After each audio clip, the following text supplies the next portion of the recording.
Hi everyone. तो आज हम देखेंगे क्लास 10 का बायो का chapter number first life process.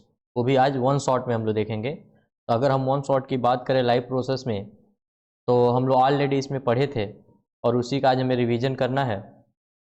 तो देख लेते हैं। हमें मालूम है कि इस लेक्चर में हमको क्या क्या कवर करना है। तो हमें इस लेक्चर में न्यूट्रिशन कवर करना है, रिस्पायरेशन कवर करना है, ट्रांसपायरेशन कवर करना है और एक्सट्रेशन कवर करना है। अब बात करते हैं अपने टॉपिक में। तो पहला ही हमारा आता है कि what our life process. Life process होता क्या है। अगर हम लाइफ प्रोसेस की बात करें तो क्या बोल रहा है, the various basic function perform by the living organism to maintain their life, their earth is called life process. कह रहा है कि अगर हम बात करें लाइफ, आखिर जीवन होता क्या है, एक जीवन का जो साइकिल होता है, एक जीवन किस प्रोसेस से गुजरता है, अगर इसकी हम बात करें तो कह रहे हैं कि इसमें क्या होता है, वेरियस फंक्शन होता है। बहुत सारे इसमें फंक्शन देखने के लिए मिलते हैं। ये किसके द्वारा देखने के लिए मिलते हैं, ये लिविंग ऑर्गेनिज्म के द्वारा देखने के मिलते हैं। और हम पूरे थ्रू देयर लाइफ क्या करते हैं, इसको मेंटेन करके रखते हैं ऑन द अर्थ। किस पे, तो अर्थ पे। इसी पूरे प्रोसेस को हम क्या बोलते हैं, लाइफ प्रोसेस बोलते हैं। अगर हम बात कर लें basic life process common of all living organism, किन किन चीज़ों को फॉलो करना होता है। तो पहला हम अभी बताएं कि किन किन चीज़ों को फॉलो करना होता है। तो न्यूट्रिशन, रिस्पायरेशन, ट्रांसपोर्टेशन और एक्सट्रेशन। अगर हम बात करें तो न्यूट्रिशन क्यों, क्योंकि हमें मालूम है कि जितने भी लिविंग ऑर्गेनिज्म हैं उनको कहीं ना कहीं भोजन की ज़रूरत होती है।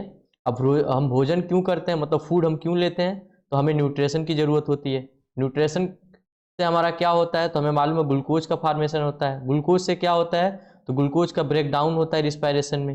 फिर उसके बाद से हम देखते हैं कि ट्रांसपोर्टेशन क्या होता है और एक्सट्रेशन क्या होता है। तो आगे हम देखेंगे धीरे धीरे एक एक चीज़ों को।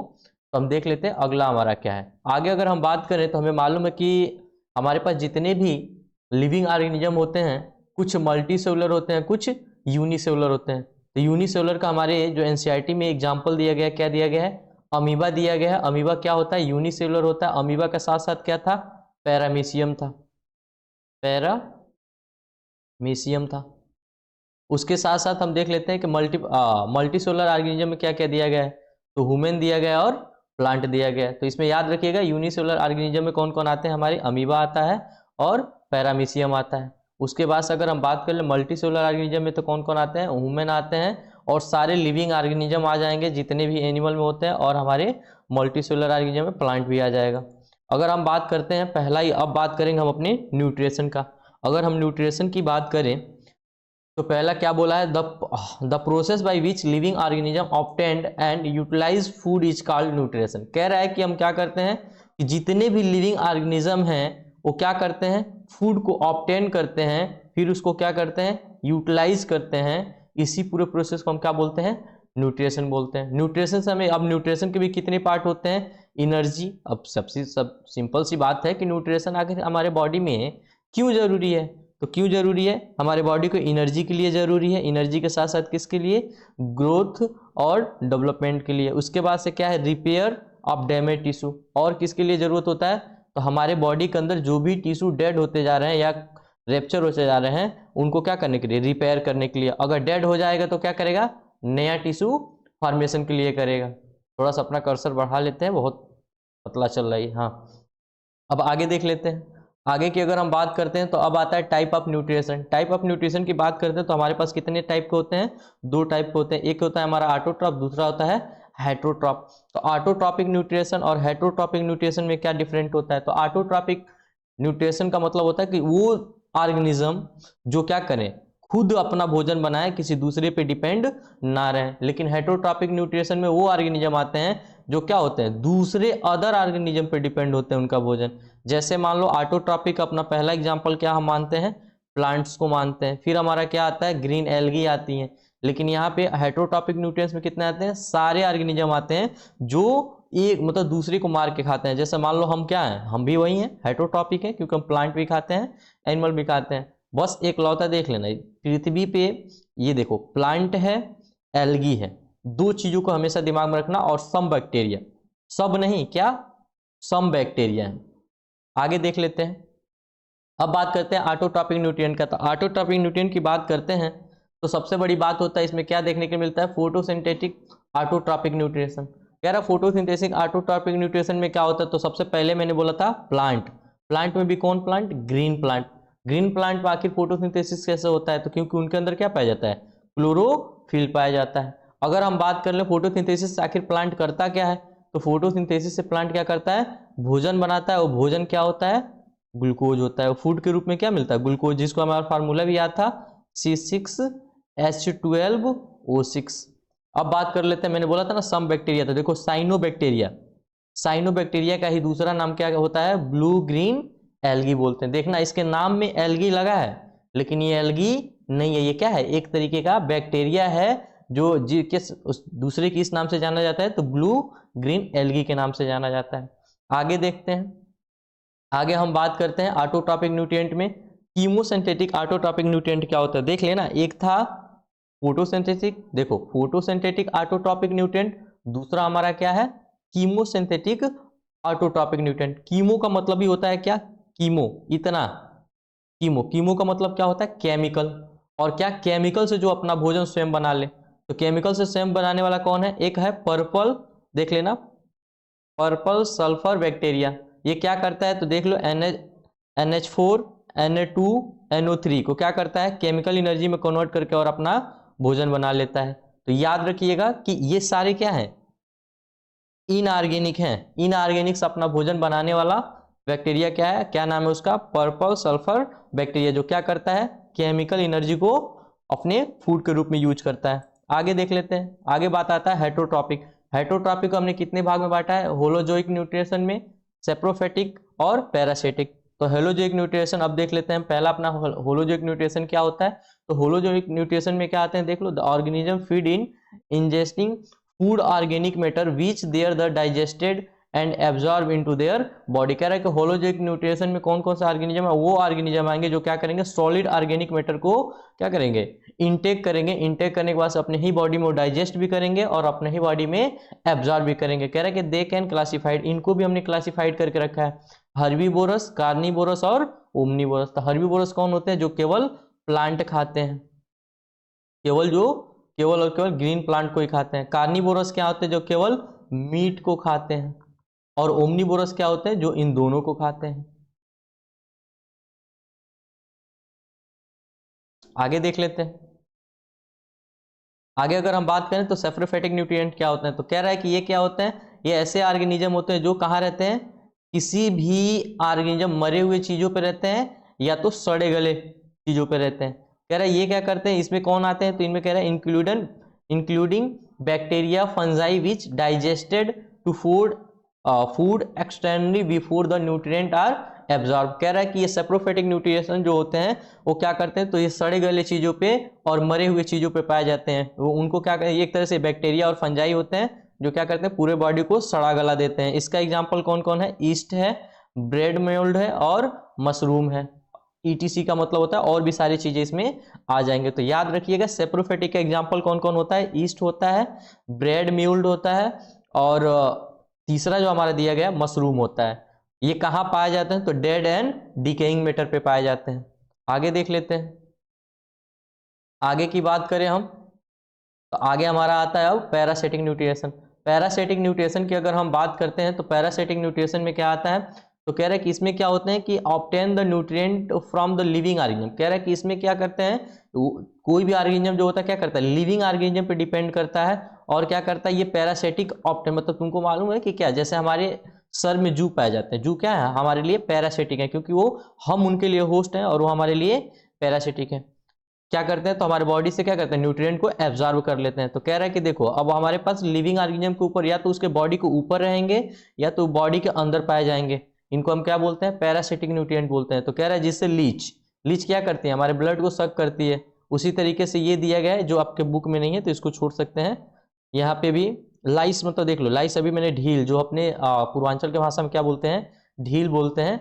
और लीच मतलब क्या होता है, झोंक बोलते हैं। और टेपवार्म आपको मालूम है। फिर कह रहा है कि एक और एग्जांपल है, एनसीईआरटी का बहुत फेमस एग्जांपल है कस्कूटा। कस्कूटा एक ऐसा प्लांट है जो क्या होता है, पैरासिटिक होता है। और ये क्या होता है, किसी भी प्लांट के ऊपर पाया जाता है। आपने देखा होगा कि बरसात के सीजन में जो मैंगो का ट्री होता है, इस मैंगो के ट्री पे सफेद सफेद से व्हाइट व्हाइट कलर का हमको लगता है कि मशरूम है, लेकिन वो मशरूम नहीं होता, उसी को क्या बोलते हैं, कस्कूटा बोलते हैं। देख लीजिएगा। आगे बात करते हैं autotrophic nutrient in plant. Autotrophic nutrient in plant की बात करें तो इनको किन किन चीज़ों की जरूरत होती है, तो इनको कार्बन डाइऑक्साइड की जरूरत होती है, वाटर की जरूरत होती है, लाइट की जरूरत होती है और क्लोरोफिल की जरूरत होती है। तो कार्बन डाइऑक्साइड ये कहाँ से लेते हैं, तो एयर से लेते हैं, और वाटर की बात करें तो वाटर ये कहाँ से लेते हैं, सॉइल से लेते हैं, और लाइट की बात करें तो कहाँ से लेते हैं, सनलाइट से लेते हैं, और अगर हम क्लोरोफिल की बात करें तो ये क्लोरोप्लास्ट से लेते हैं। अब हम देख लेते हैं TS of leaf. TS of leaf की अगर हम बात करते हैं तो तुम देखना, अगर हम एक लीफ को कट करते हैं तो इसमें क्या क्या चीजें देखेंगे, तो ये देखो क्लोरोप्लास्ट है, और ये हमारा एयर स्पेस है, और ये हमारा गार्ड सेल है, और देखना ये हमारा वैक्स क्यूटिकल है, और ये अपर एपिडर्मिस है। अब इसमें भी देख लेते हैं, ये जो रेखा आपको दिख रही है ऐसे जो निकला रहता है ऐसे ऐसे प्लांट लीफ के अंदर, इसको हम क्या बोलते हैं, वेन बोलते हैं। इसको क्या बोलते हैं, लेमिना या लीफ ब्लेड बोलते हैं। और जो बीच में ये सीधी वाली लाइन होती है इसको हम क्या बोलते हैं, मिडरिब बोलते हैं। और कह रहा है कि इसके बीच में ये जो हमने कट किया है, मिडरिब के अंदर इनसाइड क्या पाए जाते हैं, तो जाइलम और फ्लोएम और वस्कुलर बंडल पाए जाते हैं। आगे देखते हैं। आगे अगर हम बात करते हैं फोटोसिंथेसिस रिएक्शन का, तो फोटोसिंथेसिस रिएक्शन में भी हमने देखा है कि फोटोसिंथेटिक रिएक्शन में क्या होता है, तो कार्बन डाइऑक्साइड होता है और वाटर होता है और सनलाइट होता है और हमारा क्लोरोफिल होता है। तो क्या बना के देता है, शुगर बना के देता है, वाटर बना के देता है और ऑक्सीजन को रिलीज कर देता है। तो अब देखो हम देखते हैं, तो CO2 हमने कहाँ से लिया था, एक मिनट चेंज करते हैं कर्सर को। हाँ, अब बात करते हैं कि अगर हम पहला बात करें किसका, CO2 का। CO2 की बात करें, CO2 के साथ हम क्या लेते हैं, सॉरी CO2 के साथ प्लांट क्या लेता है, वाटर, और किसके प्रेजेंट में, ये देखते हैं हम लाइट एनर्जी के प्रेजेंट में और क्लोरोफिल के प्रेजेंट पे। तो याद रखिएगा कि CO2 plus H2O plus sunlight और क्लोरोफिल जब आपस में रिएक्ट करते हैं तब जाके प्लांट क्या करता है, शुगर का फॉर्मेशन करता है। और शुगर हमारा क्या होता है, तो ग्लूकोज होता है। अभी हम आगे देखे थे इसका फार्मूला क्या होता है, तो अभी मैंने बताया था C6H12O6। इसके साथ साथ क्या निकलता है, पानी निकलता है, और इसके साथ साथ ऑक्सीजन निकलता है। तो एक बहुत कॉमन क्वेश्चन होता है कि फोटोसिंथेसिस में प्लांट क्या लेता है, तो याद रखिएगा प्लांट क्या क्या लेता है।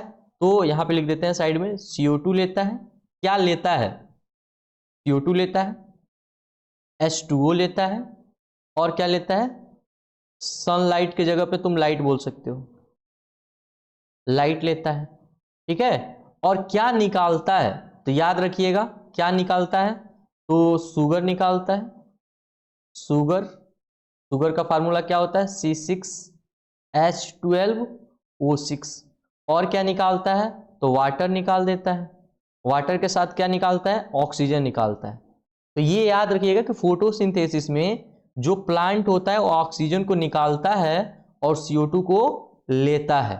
लेकिन यहीं पे बात कर ले अगर हम रिस्पायरेशन का, तो रिस्पायरेशन में क्या होता है, CO2 को वो क्या करता है, निकालता है, और O2 को लेता है। ये याद रखिएगा, बेसिक डिफरेंट है। फोटोसिंथेसिस में क्या होता है, CO2 लेता है और वाटर लेता है और सनलाइट, और क्लोरोफिल के प्रेजेंट में क्या करता है, तो ग्लूकोज का फॉर्मेशन करता है। तो याद रखिएगा क्या क्या लेता है, तो CO2 लेता है, H2O लेता है और लाइट लेता है। किसके प्रेजेंट में, तो क्लोरोफिल के प्रेजेंट। और क्या बना के देता है, तो शुगर। शुगर हमारा क्या हो सकता है, वही ग्लूकोज। शुगर का मतलब क्या है, ग्लूकोज। ग्लूकोज फर्दर देखो, अब क्या होता है कि प्लांट के अंदर जब चीजें जाती हैं, ट्रेवल करती हैं, तो जो चीजें बच जाती हैं, जितना ग्लूकोज बच जाता है, जैसे अपने ही यहाँ खाना बनता है तो सारे लोगों को खाने के बाद से जो खाना बच जाता है तो उसको स्टोर कर लिया जाता है। तो ऐसे ही प्लांट भी क्या करता है, जब शुगर बनाता है मतलब ग्लूकोज बनाता है, तो पूरे प्लांट को डिस्ट्रीब्यूट करने के बाद से जितना ग्लूकोज बच जाता है उसको किस फॉर्म में स्टोर कर लेता है, तो स्टार्च के फॉर्म में स्टोर कर लेता है। वैसे ही हमारे बॉडी के अंदर क्या है, जब हम खाना खाते हैं मतलब फूड इनटेक करते हैं, तो जितना एनर्जी हमारे बॉडी की जरूरत होती है उतना तो हमारी बॉडी ले लेती है, लेकिन जो बच जाता है वो किस रूप में स्टोर हो जाता है, तो ग्लाइकोजन के रूप में स्टोर हो जाता है। इतना समझ में आया। तो बेसिक डिफरेंट याद रखिएगा, फोटोसिंथेसिस में CO2 लेता है और रिस्पायरेशन में देखना, फोटोसिंथेसिस में CO2 को लेता है और O2 को निकालता है। रिस्पायरेशन में क्या होता है, तो O2 को लेता है और CO2 को निकालता है। तो ये आप बेसिक एक इक्वेशन है, इसको याद रखिएगा, ये बहुत बार एग्जाम में आपके पूछे जा चुके हैं।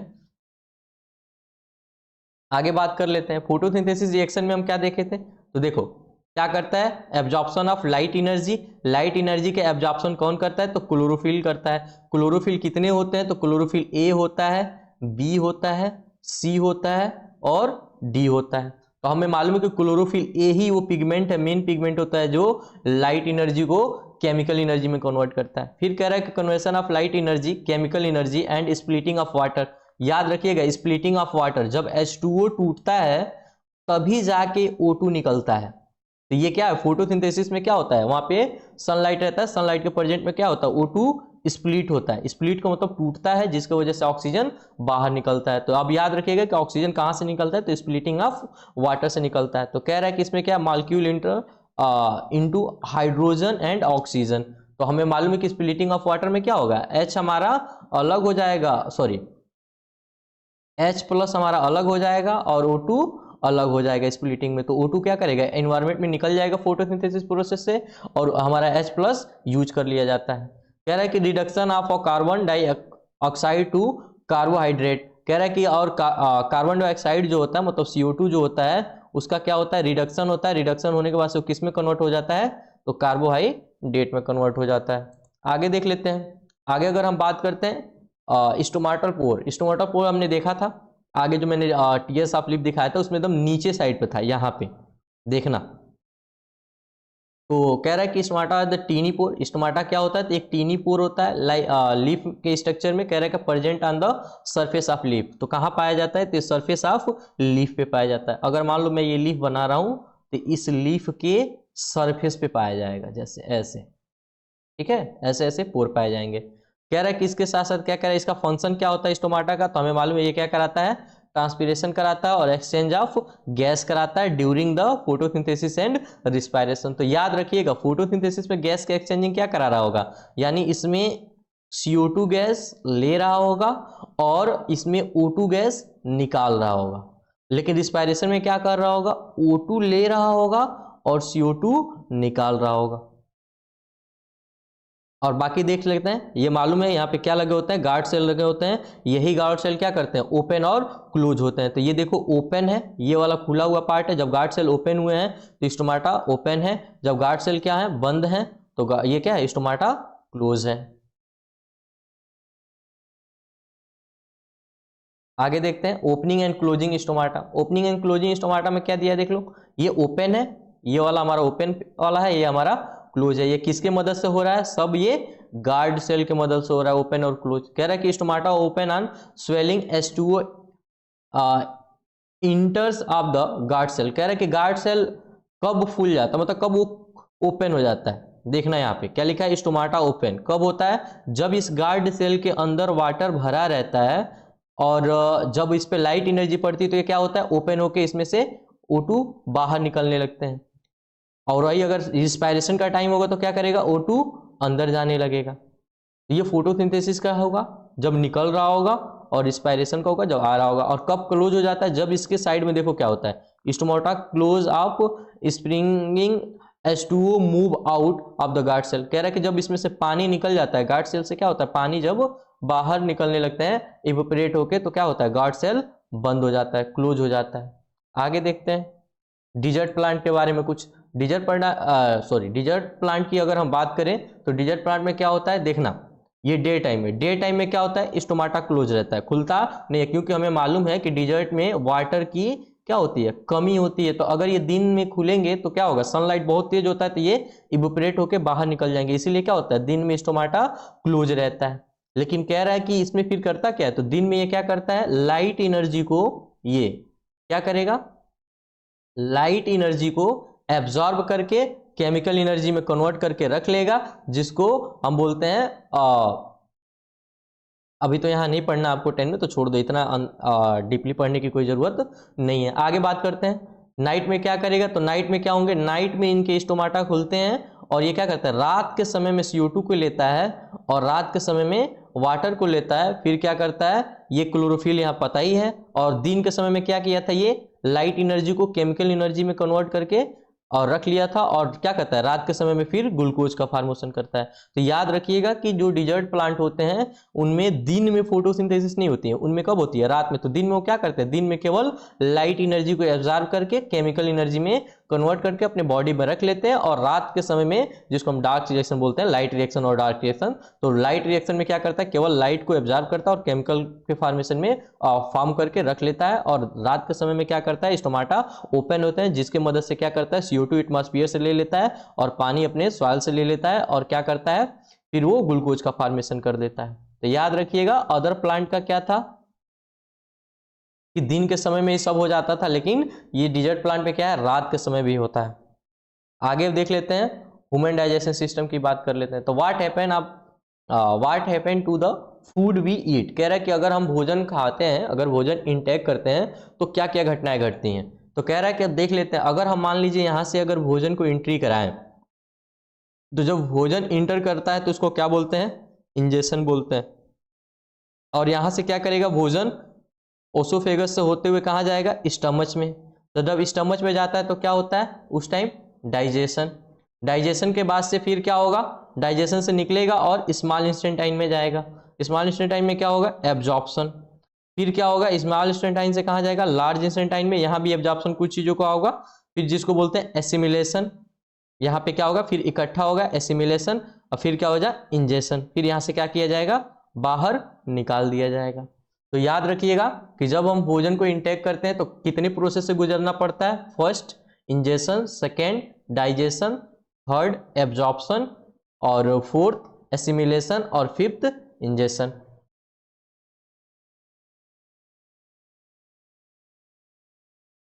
अब कह रहा है कि अगर हम भोजन को करते हैं तो इंजेशन में क्या होता है, तो पहले क्या किया है, टेक इनटू द फूड, क्या करते हैं इसमें हम फूड को इंटेक करते हैं। और डाइजेशन में क्या होता है, तो break down of food into the small component that can absorb into the blood stream. कह रहा है कि और इसमें क्या किया जाता है कि जितने भी बड़े पार्टिकल होते हैं मैक्रो वाला, उनको मैक्रो पार्टिकल जितने होते हैं उसको तोड़ के किस में कन्वर्ट किया जाता है, तो माइक्रो पार्टिकल में कन्वर्ट कर दिया जाता है, जिसकी वजह से क्या होता है, इजिली उसको एब्जॉर्ब कर पाता है। अब एब्जॉर्प्शन में क्या होता है, ये एक ऐसा प्रोसेस होता है जिसमें डाइजेशन के बाद होता है, सारे न्यूट्रिशन को एब्जॉर्ब कर लिया जाता है। अब एसिमिलेशन क्या होता है, तो कह रहा है कि utilization of digestion food for energy and growth and repair. तो कह रहा है कि यूटिलाइजेशन मतलब जो हमने क्या किया था, एब्जॉर्ब किया था, उसका यूज किस में करते हैं, अपने एनर्जी के रूप में, और बॉडी को ग्रोथ कराने में और रिपेयर कराने में, जहां जहां डैमेज होता है। फिर कहता है इंजेशन में क्या होता है, तो removing undigested food for the body. कह रहे हैं कि जो हमारे बॉडी में डाइजेस्ट नहीं होता है उसको क्या कर दिया जाता है, बॉडी से बाहर कर दिया जाता है।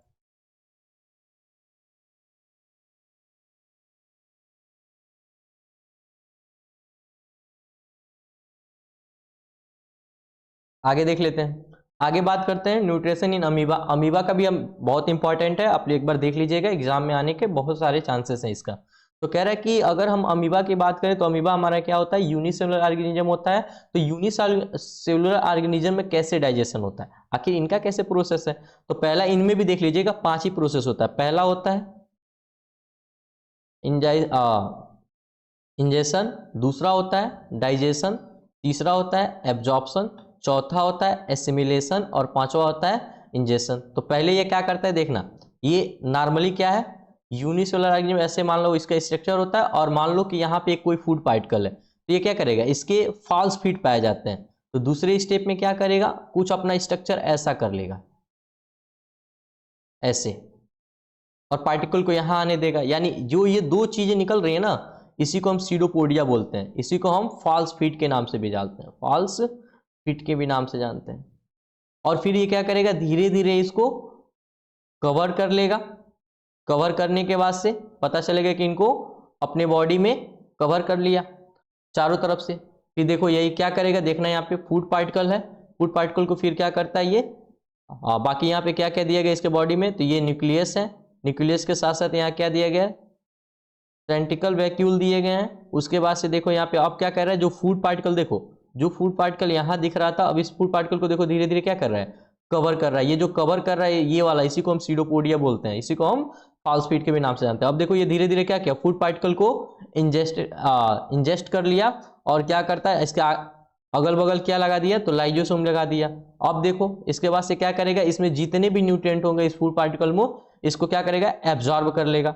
एब्जॉर्प्शन के बाद से क्या करेगा, अब देखो ओल्ड फूड वैक्यूल, और क्या करेगा इसमें देखो अब जो ये फ्रेश फूड वैक्यूल है दो, तो मान लो कोई ये पुराना भोजन कोई खाया होगा, पहले से इंटेक किया होगा, जिसको मान लो पहले से इंटेक किया तो इसको क्या होगा, ओल्ड फूड वैक्यूल होगा। फिर कोई नया पार्टिकल आएगा, इसको इंजेस्ट कर लेगा, तो इसको भी एक नया फूड वैक्यूल बना देगा। फिर ये क्या करेगा, इनके बॉडी से जितना भी चीजें एब्जॉर्ब किया होगा, जितना भी न्यूट्रिएंट होगा एब्जॉर्ब किया होगा, उसको एसिमिलेट कर लेगा, यूज कर लेगा, मतलब बॉडी को किस में, एनर्जी को जहां जहां जरूरत होगी भेजेगा। फिर उसके बाद से बॉडी को ग्रोथ कराने में करेगा, मतलब सेल डिवीजन कराने में, और उसके साथ साथ रिपेयरिंग करने में करेगा। उसके बाद से जो पार्टिकल बच जाता है, जिसकी जरूरत हमारी उसकी बॉडी एब्जॉर्ब नहीं कर पाएगी, डाइजेस्ट नहीं कर पाएगी, उसको क्या करेगा, बॉडी से बाहर निकाल देगा। तो ये प्रोसेस याद रखिएगा कि अमीबा में भी कितने प्रोसेस होते हैं, तो 5 प्रोसेस होते हैं। पहला होता है इंजेशन, दूसरा होता है डाइजेशन, तीसरा होता है एब्जॉर्प्शन, और चौथा होता है एसिमिलेशन, और पांचवा होता है इंजेशन।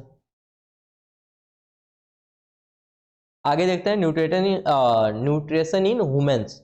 न्यूट्रिशन इन ह्यूमंस की बात करें तो डाइजेशन सिस्टम की अगर हम बात कर लेते हैं तो ह्यूमन के अंदर डाइजेशन सिस्टम कितने टाइप के होते हैं, दो। एक होता है एलिमेंट्री कैनाल, दूसरा होता है एसोसिएटेड आर्गन। दो चीजें इसमें पार्टिसिपेट करती हैं। तो पहले हम एक बार देख लेते हैं बॉडी में कौन कौन से पार्ट हैं। ये देखो, पहला क्या है, माउथ। माउथ को दूसरा नाम क्या होता है, माउथ कैविटी। उसके बाद से क्या होता है, माउथ कैविटी, ये देखो ये वाला पार्ट। इसके बाद से जो आता है ये वाला पार्ट, ये इसको हम क्या बोलते हैं, फेरिंग्स बोलते हैं। फेरिंग्स के बाद से हमारा क्या आता है, इस पार्ट को क्या बोलते हैं, यहां से लेके और यहां तक के पार्ट को क्या बोलते हैं, ऑसोफेगस बोलते हैं।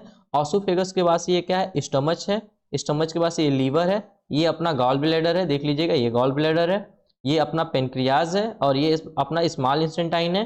फिर ये अपना लार्ज इंस्टेंटाइन है। उसके बाद से ये रेक्टम है, और रेक्टम के बाद से ये एनस है। तो क्या करेगा, भोजन पहले माउथ कैविटी में आएगा, माउथ कैविटी के बाद से कहां से जाएगा, फेरिंग्स में, फेरिंग्स से कहां जाएगा, ऑसोफेगस में, ऑसोफेगस से कहां जाएगा, स्टमच में, स्टमच से कहां जाएगा, स्टमच से बाद जाएगा स्मॉल इंस्टेंटाइन में, स्मॉल इंस्टेंटाइन से कहां जाएगा, लार्ज इंस्टेंटाइन में, फिर कहां जाएगा, रेक्टम में, फिर एनस से होते हुए बाहर निकल जाएगा।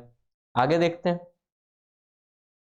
आगे अगर हम बात करते हैं तो एलिमेंट्री कैनाल होता क्या है, तो एलिमेंट्री कैनाल में क्या बोला है, तो देख लेना, याद रखना ये क्या होता है, तो लॉन्ग होल्स ट्यूब होते हैं containing the organ through the which the food actually pass. कह रहा है कि ये कैसा होता है, तो लॉन्ग पार्ट होता है, ट्यूब लाइक स्ट्रक्चर होता है, और इसी के रास्ते से क्या होता है, फूड पार्टिकल पास होते हैं। जिसमें कौन कौन सा आता है, पहला अपना आता है एलिमेंट्री कैनाल में ऑसोफेगस, दूसरा अपना आता है स्टमच, तीसरा जो अपना आता है स्मॉल इंस्टेंटाइन, और चौथा आता है लार्ज इंस्टेंटाइन। अभी हमने बताया था। अब एसेसरी आर्गन की बात किया, कौन कौन इसमें आर्गन है जो पार्टिसिपेट करते हैं, मतलब इंजाइम सीक्रेट करते हैं डाइजेस्ट करने के लिए फूड को। तो क्या बोला है, देखते हैं, organ that help in the digestion but not food passes through them. कह रहा है कि ये किस में हेल्प कराते हैं, तो केवल डाइजेशन में हेल्प कराते हैं, और इनके रास्ते से फूड मतलब कहीं जाता नहीं है। तो इसमें कौन कौन सा है, तो पहला अपना लीवर है, दूसरा हमारा क्या है, पेनक्रियाज है, तीसरा हमारा क्या है, स्लेवरी ग्लैंड है, और ईटीसी और भी बहुत सारी चीजें हैं। तो ये याद रखिएगा। एलिमेंट्री ग्लैंड का एग्जांपल कौन कौन होता है, तो हमारा ऑसोफेगस होता है, स्टमच होता है, स्मॉल इंस्टेंटाइन होता है, और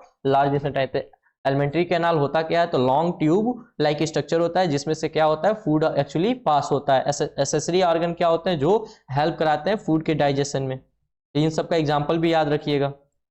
आगे बात करते हैं अब माउथ। माउथ का ही दूसरा नाम क्या होता है, बकल कैविटी। इसमें क्या होता है, तो जब हम भोजन को क्या करते हैं, इनटेक करते हैं, उसके बाद से क्या होता है, इसको हम क्रश करते हैं, भोजन को इसमें क्या करते हैं, पीसते हैं, फिर उसको क्या करते हैं, च्यू मतलब चबाते हैं। ये किसके मदद से, तो हम टीथ के मदद से। तो टीथ की मदद से हम क्या करते हैं, जो भोजन हम इनटेक करते हैं माउथ के अंदर, उसको क्या करते हैं, तो क्रश मतलब पीसना, और च्यू मतलब चबाना। या तो हम उसको दांतों से क्या करते हैं, पीसते हैं, या तो उसको चबाते हैं। फिर कह रहा है कि क्या होता है और उसमें, तो कह रहा है food is the wetted with the saliva to make it the passes smooth. कह रहा है और क्या करते हैं, तो फूड पार्टिकल में हम स्लाइवा को मिक्स करते हैं, जिसके वजह से वो क्या हो जाता है, बहुत ज्यादा स्मूथ हो जाता है, सॉफ्ट हो जाता है, जिसकी वजह से ऑसोफेगस से अंदर स्टमक में जाने में दिक्कत नहीं होती है। उसके साथ साथ क्या कह रहा है, food mix with the saliva with the help of muscular tongue. किसके मदद से ये फूड को हम मिक्स करते हैं, तो मस्कुलर टंग की मदद से हम फूड को और सलाइवा को मिक्स कर लेते हैं।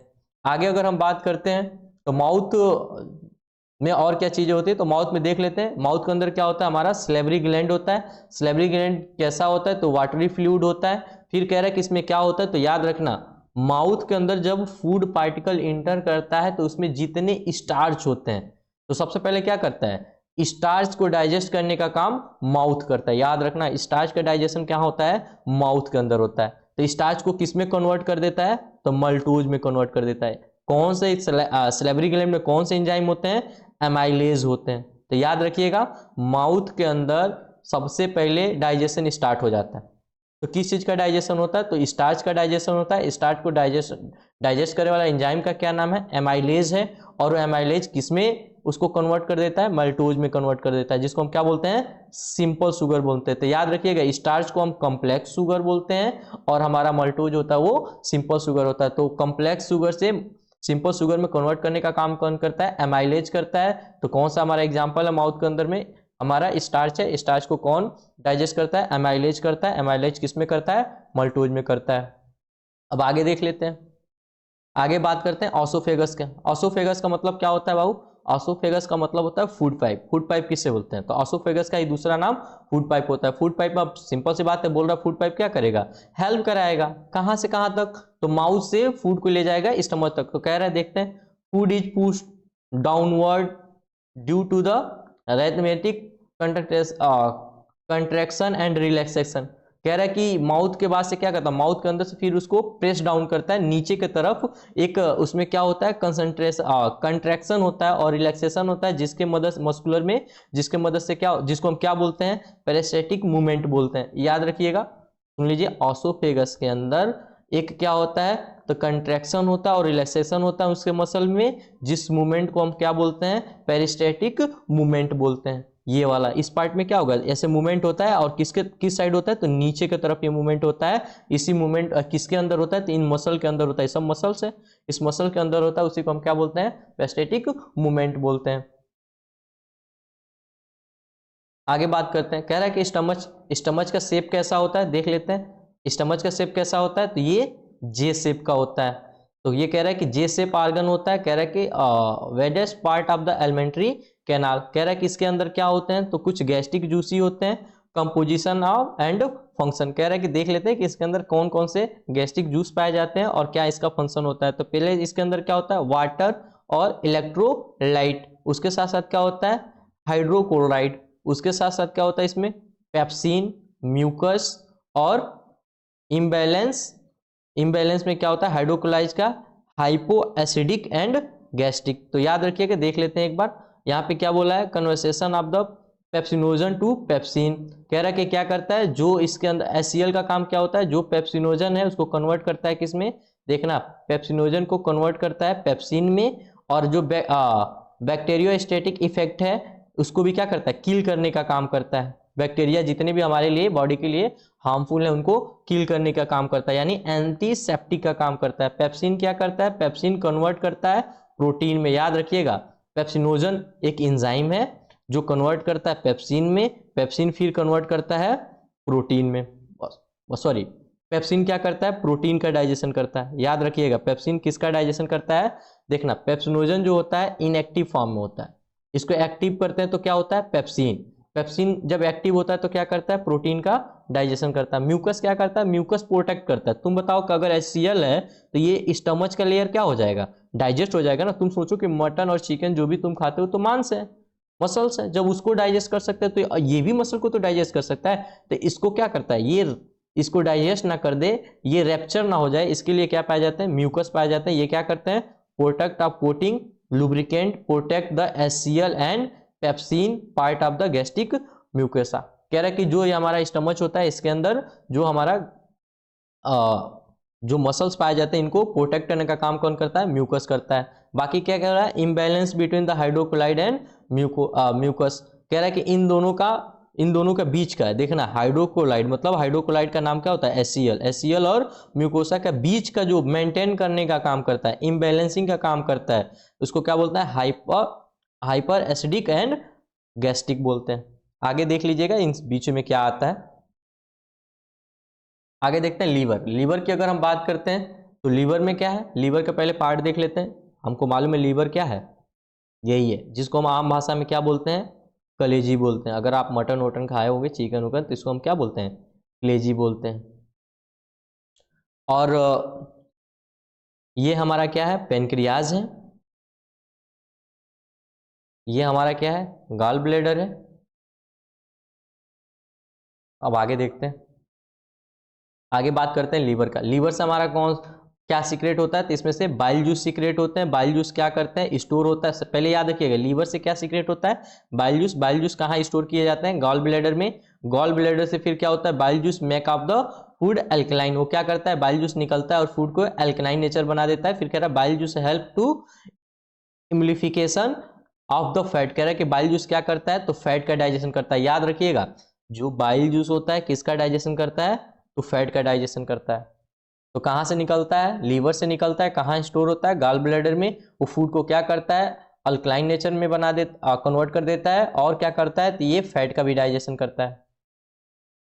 अब आता है इमल्टिफिकेशन। इमल्टिफिकेशन में क्या होता है, जब फैट को देखो, ये फैट है, फैट ग्लोब्यूल है, इसमें क्या हो रहा है, बाइल साल्ट मिक्स हो रहे हैं। फिर क्या कर रहा है, एम्प्लीफाइड कर दे रहा है ड्रॉपलेट में, तो छोटे छोटे पार्ट में तोड़ दे रहा है। आगे देखते हैं पेनक्रियाज। पेनक्रियाज की बात कर लेते हैं। तो पेनक्रियाज से क्या निकलेगा, पेनक्रियाटिक जूस निकलेगा। तो कह रहा है secret of the pancreatic juice which contain the enzyme like. कह रहा है कि इससे क्या क्या कौन कौन से एंजाइम निकलते हैं, ट्राइप्सिन निकलता है, लाइपेज निकलता है और पेनक्रियाटिक एमाइलेज निकलता है। तो ट्राइप्सिन जब निकलता है पेनक्रियाज से तो क्या करता है, ये प्रोटीन का डाइजेशन। याद रखिएगा, ट्राइप्सिन किस में हेल्प कराता है, डाइजेशन ऑफ प्रोटीन में। लाइपेज किस में हेल्प कराता है, तो break down of emulsification of fat. ये किसका डाइजेशन कराएगा, फैट का डाइजेशन कराएगा। और पेनक्रियाटिक एमाइलेज क्या कराता है, डाइजेशन ऑफ कार्बोहाइड्रेट। ये किसका डाइजेशन कराता है, तो याद रखिएगा, ट्राइप्सिन जो होता है प्रोटीन का डाइजेशन कराता है, लाइपेज जो होता है फैट का डाइजेशन कराता है, और पेनक्रियाटिक एमाइलेज जो होता है वो कार्बोहाइड्रेट का डाइजेशन कराता है। अब बात करते हैं स्मॉल इंस्टेंटाइन का। स्मॉल इंस्टेंटाइन की बात कर लें तो ये कितना होता है, तो ये हमारा लगभग होता है 5 से लेकर 7 मीटर तक लंबाई में। कह रहा है site of the final digestion of the food. कह रहा है कि फाइनल डाइजेशन किसके अंदर होता है, तो स्मॉल इंस्टेंटाइन। ये जो पतला पतला दिख रहा है, ये इसी के अंदर क्या होता है, हमारा फाइनल डाइजेशन कंप्लीट हो जाता है। और क्या होता है, तो इसमें से सेक्रेट होते हैं क्या, इंस्टेंटाइनल जूस। इसमें से भी क्या निकलते हैं, इंस्टेंटाइनल जूस निकलते हैं, जो क्या करते हैं, फूड को डाइजेस्ट कर लेते हैं। आगे बात करते हैं स्मॉल इंस्टेंटाइन में और क्या कौन कौन से एंजाइम होते हैं, तो याद रखिएगा, इसमें एंजाइम प्रेजेंट होते हैं। बताइए इंस्टेंटाइनल जूस में कौन कौन से एंजाइम प्रेजेंट होते हैं, तो कह रहा है कि देखना, एक होता है मल्टोज, दूसरा होता है लैक्टोज, तीसरा होता है लाइपोज, और इसके साथ साथ क्या है, peptidase to the split small peptide into the amino acid. कह रहा है कि पेप्टाइड किस में कन्वर्ट कर देते हैं, अमीनो एसिड में, अमीनो एसिड में। और हमारा मल्टोज जो होता है, मल्टोज एक्ट करता है किसमें, कन्वर्ट इनटू ग्लूकोज में। मल्टोज क्या करता है, देखना याद रखना, मल्टेज है, मल्टेज किस में कन्वर्ट करेगा, मल्टेज ए लगा हुआ है, ASE एज, किसमें कन्वर्ट कर रहा है, मल्टोज में। मल्टोज फिर फर्दर किस में कन्वर्ट हो रहा है, ग्लूकोज में। फिर से यहाँ पे क्या बोला है, सुक्रेज, सुक्रेज एक्ट करता है, कन्वर्ट करता है सुक्रोज में, सुक्रोज फिर कन्वर्ट होता है ग्लूकोज में। फिर इसी तरह से लैक्टोज, लैक्टोज एक्ट करता है किस पे, लैक्टोज पे, लैक्टोज फिर कन्वर्ट किस में होता है, ग्लूकोज में। लाइपेज, लाइपेज एक्ट करता है लिपिड, लिपिड मतलब क्या होता है बाबू, फैट। ये किस पे काम करता है, फैट पे, और किस में कन्वर्ट कर देता है, फैटी एसिड में। और किसमें, ग्लिसरॉल में, जिसको हम चर्बी बोलते हैं नॉर्मल भाषा में। अब आगे देख लेते हैं, आगे की बात करते हैं absorption of food in small intestine. Small intestine में कैसे एब्जॉर्प्शन ऑफ फूड होता है, तो हमें मालूम है कि इसमें क्या होते हैं, छोटे छोटे ये जो है ये विलाई लगे हुए हैं, फिमरी लाइक स्ट्रक्चर। कह रहा है कि ये क्या करते हैं, तो इंक्रीज कर देते हैं सरफेस एरिया का, जिसमें क्या होता है, एब्जॉर्प्शन इजिली हो पाए। ये रिचली सप्लाइड होते हैं, इसमें बहुत सारे पतले पतले क्या होते हैं, ब्लड वेसल पाए जाते हैं, जो एब्जॉर्ब करते हैं फूड को हर एक एंगल से, और हर एक सेल बॉडी के पास पहुंचा देते हैं। फिर उसके बाद से कहते हैं food is utilize for the obtain energy. और क्या करता है, फूड से क्या हमें मिलता है, तो एनर्जी जो मिलती है उसको क्या करता है, building up the new tissue. और क्या करता है, नया टिश्यू बनाने में हेल्प कराता है, और उसके साथ साथ रिपेयर करता है ओल्ड टिश्यू को, and repair of old tissue. मतलब क्या करता है, रिपेयर करता है, या न्यू टिश्यू का फॉर्मेशन कर देता है, या जो जिसमें रेप्चर होता है उनको ठीक करने का काम करता है उस एनर्जी से। आगे बात करते हैं, आगे आता है हमारा लार्ज इंस्टेंटाइन। लार्ज इंस्टेंटाइन की बात करें तो इसको दूसरा नाम बोलते हैं क्लोन। ये क्या करता है, तो ये याद रखिएगा, लार्ज इंस्टेंटाइन में एब्जॉर्प्शन ऑफ वाटर होता है। एब्जॉर्प्शन ऑफ, अब लार्ज इंस्टेंटाइन में भी कई पार्ट होते हैं, इतना आपको पढ़ने की जरूरत नहीं है, बस ये याद रखिएगा लार्ज इंस्टेंटाइन में किसका एब्जॉर्प्शन होता है, तो ये इसमें हमारा वाटर का एब्जॉर्प्शन होता है। आगे देखते हैं एनएस। एनएस क्या करता है, तो रिमूव ऑफ अनडाइजेस्टेड अनएब्जॉर्प्शन फूड। क्या करता है, एनएस के थ्रू जो अनडाइजेशन फूड होते हैं उनको बाहर निकाल दिया जाता है।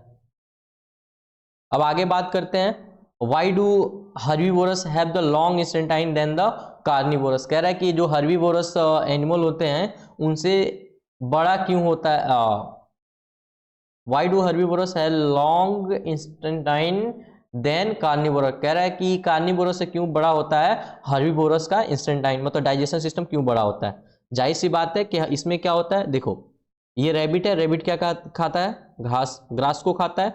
अब ग्रास इंटर करने के बाद से देखना कि ये स्मॉल इंस्टेंटाइन है, लेकिन स्मॉल इंस्टेंटाइन में एक और पार्ट है, ये इसको क्या बोलते हैं, सीकम। इसी के अंदर क्या होता है, सेलुलोज का डाइजेशन होता है, सेलुलोज का डाइजेशन होता है। लेकिन हम लोग क्या करते हैं, हम मांस को खाते हैं तो हमें ग्रीन पार्ट को खाने की जरूरत नहीं है, इसीलिए कैसा है, बहुत छोटा पाया जाता है, जो लार्ज इंस्टेंटाइन में एक पार्ट होता है। तो इसीलिए हमारा जो इंस्टेंटाइन होता है, मतलब हमारा जो एलिमेंट्री कैनाल होता है वो छोटा होता है डाइजेशन सिस्टम, और मतलब जो हम मांसून्स खाते हैं और जो घास पात खाते हैं उनका एलिमेंट्री क्या मतलब डाइजेशन सिस्टम क्या होता है, बड़ा होता है कार्निवोरस से। तो याद रखिएगा बस वही है सीकम का, सीकम में क्या होता है, तो डाइजेशन ऑफ सेलुलोज होता है, इसीलिए तो मिथोजन बैक्टीरिया वहीं तो पाया जाता है, गटवाल वाला। अब आगे देख लेते हैं, ये है कुछ ट्रिक है, ये आप लोग देख लीजिएगा। आगे देखते हैं रिस्पायरेशन। रिस्पायरेशन की बात करते हैं तो रिस्पायरेशन में क्या होता है, तो जो हमने क्या किया था, फाइनली हमने देखा था कि जो भी हमने फूड खाया था, मतलब जो भी हमने भोजन को इंटेक किया था, उससे फाइनली प्रोडक्ट हमारा क्या बना था, C6H12O6, जिसको हम ग्लूकोज बोल रहे थे। अब कह रहे हैं कि रिस्पायरेशन में क्या होगा, तो रिस्पायरेशन बोला कि the process by which living organism obtained of energy ATP by the break down of food in cell. कह रहा है कि क्या करता है, तो हम रिस्पायरेशन एक ऐसा प्रोसेस है जिसमें लिविंग ऑर्गेनिज्म क्या करते हैं, एटीपी को फॉर्मेशन करते हैं, किसको ब्रेक डाउन करके, फूड को ब्रेक डाउन करके। कहाँ ये ब्रेक डाउन होता है, सेल के अंदर। तो कह रहा है कि जब हम रिस्पायरेशन करते हैं तो एक चीज बताओ, किसी भी चीज को जलाने के लिए हमें क्या चाहिए, अरे हीट की जरूरत होती है ना, किसी भी इंजन को चलाना है, मान लो गाड़ी है तो उसमें डीजल या पेट्रोल डालते हो, तो क्या होता है, डीजल और पेट्रोल डालने पे उसको जलाना होता है, जलता है तो उसमें से क्या निकलता है, हीट, हीट एनर्जी निकलता है, तभी तो गाड़ी आगे बढ़ती है। और जो हमारा बाई प्रोडक्ट के रूप में क्या निकलता है, CO2। तो सेम कहानी यही पे, यहाँ पे समझ लो हमारे बॉडी के अंदर क्या है, ग्लूकोज। अब ग्लूकोज को जलाना है, जलाने के लिए क्या चाहिए, ऑक्सीजन। तो ऑक्सीजन आएगा कहाँ से, रिस्पायरेशन से। तो जब रिस्पायरेशन से आएगा तो क्या करेगा, ब्रेक डाउन करेगा। ब्रेक डाउन को तो क्या निकलेगा, अब तुम बताओ, एक तो धुआं निकलेगा CO2 जो हम सांस छोड़ते हैं, उसके साथ साथ कुछ वाटर मॉलिक्यूल भी निकलेंगे, और इसके साथ साथ क्या निकलेगा, तो हमें मालूम है एटीपी। एटीपी का ही दूसरा नाम क्या होता है, हीट। हीट का ही दूसरा नाम क्या होता है, एनर्जी। याद रखिएगा एटीपी बायोलॉजी में यूज करते हैं, हीट हम अपना केमिस्ट्री में भी यूज कर लेते हैं, और फिजिक्स में भी यूज करते हैं, और ये एनर्जी हमारी बायोलॉजी और केमिस्ट्री दोनों में यूज होता है। तो देख लेते हैं क्या है। तो ये इसमें क्या होता है, रिस्पायरेशन एक क्या होता है, ब्रेक डाउन प्रोसेस होता है, जिसमें क्या होता है, फूड को ब्रेक डाउन किया जाता है। तो किसको, ग्लूकोज को किसके प्रेजेंट पे ब्रेक डाउन किया जा रहा है, ऑक्सीजन। तो ऑक्सीजन कहाँ से आ रहा है, रिस्पायरेशन से। जब इसको कहाँ पे हो रहा है, तो ये सब चीजें सेल के अंदर हो रही हैं। फिर ये सेल के अंदर होता है तो क्या निकलता है, कार्बन डाइऑक्साइड निकलता है, फिर वाटर निकलता है, और एनर्जी निकलता है। एनर्जी का ही दूसरा नाम क्या होता है, एटीपी। एटीपी का फुल फॉर्म क्या होता है, adeno triphosphate is the energy currency of the cell. इसी को हम क्या बोलते हैं, energy currency of the cell बोलते हैं। एटीपी का ही दूसरा नाम क्या होता है, एनर्जी करेंसी ऑफ सेल। अब बात कर लेते हैं ब्रीथिंग एंड रिस्पायरेशन में क्या डिफरेंट होता है। ब्रीथिंग का मतलब क्या होता है, याद रखना, देखे ना, breathing is a continuous process that involve of the both inhalation and exhalation. इसमें क्या होता है, इनहेलेशन का मतलब अंदर की तरफ जब हम एयर को लेते हैं लंग्स में, और एक्सहेलेशन में जब हम बॉडी से CO2 को और अदर गैसेस को बाहर करते हैं। फिर कह रहा है कि it is the physical process, ये कैसा प्रोसेस है, फिजिकल प्रोसेस है। Breathing is the part of respiration. Breathing क्या है, एक पार्ट है रिस्पायरेशन का। लेकिन रिस्पायरेशन को क्या बोलते हैं, तो कह रहा है कि the process in which food break down into a cell release energy known as respiration. कह रहा है कि रिस्पायरेशन किसको बोलते हैं, तो ये एक ऐसा प्रोसेस होता है जिसमें क्या करता है, फूड का ब्रेक डाउन होता है सेल के अंदर, और फूड क्या होता है, ग्लूकोज होता है, और उससे क्या मिलता है, एनर्जी। एनर्जी के रूप में हमें क्या मिलता है, एटीपी, और एटीपी का फॉर्मेशन होता है इस प्रोसेस से। फिर कह रहा है it is the biochemical process. इसको क्या बोलते हैं, बायोकेमिकल प्रोसेस बोलते हैं, क्योंकि मालूम है कि हमारी पूरी बायोलॉजिकल प्रोसेस से ही एटीपी का फॉर्मेशन हो रहा है, इसीलिए हम क्या बोलते हैं, बायोकेमिकल प्रोसेस बोलते हैं। कह रहे हैं it involve the release of energy, और इसमें क्या निकलता है, तो एनर्जी निकलता है। अब एनर्जी क्या निकलता है, तो हीट निकलता है। हीट क्या किसको बोलते हैं, हीट को ही हम एटीपी बोल लेते हैं, एटीपी को ही हम क्या बोलते हैं, एनर्जी बोल देते हैं। ये सब कहानी है सेम। अब बात करते हैं हम आगे। अब रिस्पायरेशन भी हमारे पास कितने टाइप के होते हैं, तो हमारे पास रिस्पायरेशन भी दो टाइप के होते हैं, एक होता है एरोबिक रिस्पायरेशन और एक होता है एनारोबिक रिस्पायरेशन। एरोबिक रिस्पायरेशन वो रिस्पायरेशन होता है जिसमें ऑक्सीजन की जरूरत पड़ती है, मतलब ये ऑक्सीजन लेता है, और एनारोबिक रिस्पायरेशन में क्या होता है, जिसमें ऑक्सीजन नहीं लेता है। तो देख लेते हैं एरोबिक रिस्पायरेशन के भी कितने पार्ट होते हैं, तो दो पार्ट। इससे क्या बनाते हैं हम, एक फ्रेगमेंटेशन, याद रखिएगा एरोबिक रिस्पायरेशन के भी दो पार्ट है, मतलब हम दो ही पढ़ना है इस चैप्टर में, आप में ज़्यादा नहीं है। जब आप क्लास 12 में जाओगे और 11th में जाओगे तो इससे मतलब और डीपली पढ़ना होगा। फिलहाल बस इतना जानो कि रिस्पायरेशन के दो पार्ट होते हैं, एनारोबिक रिस्पायरेशन और एरोबिक रिस्पायरेशन। तो एनारोबिक में क्या होता है, तो ऑक्सीजन की जरूरत नहीं पड़ती है, मतलब जब ऑक्सीजन ना रहे तो क्या करेगा, और एरोबिक रिस्पायरेशन में क्या होता है, जब ऑक्सीजन रहेगा तभी ये प्रोसेस होगा। याद रखिएगा एरोबिक रिस्पायरेशन का मतलब होता है जिसमें O2 यूज किया जाए, एनारोबिक का मतलब होता है जिसमें O2 यूज नहीं किया जाए, एब्सेंट हो। तो इसमें भी क्या है, इसको भी दो भाग में बांटा गया है। फ्रेगमेंटेशन प्रोसेस से इसमें क्या बनाया जाता है, तो इसमें अल्कोहल का फॉर्मेशन होता है और लैक्टिक एसिड का फॉर्मेशन होता है। आगे देख लेते हैं, आपके एक एनसीईआरटी का डायग्राम है, अभी हम दिखाते हैं आपको क्या है। कह रहा है कि type of respiration, type of respiration में अभी हमने देखा था एरोबिक रिस्पायरेशन और एनारोबिक रिस्पायरेशन। इसमें क्या होता है, प्रेजेंस ऑफ ऑक्सीजन होता है, इसमें अब्सेंस ऑफ ऑक्सीजन होता है। इसमें क्या होगा, O2 प्रेजेंट होगा और इसमें O2 प्रेजेंट नहीं होगा।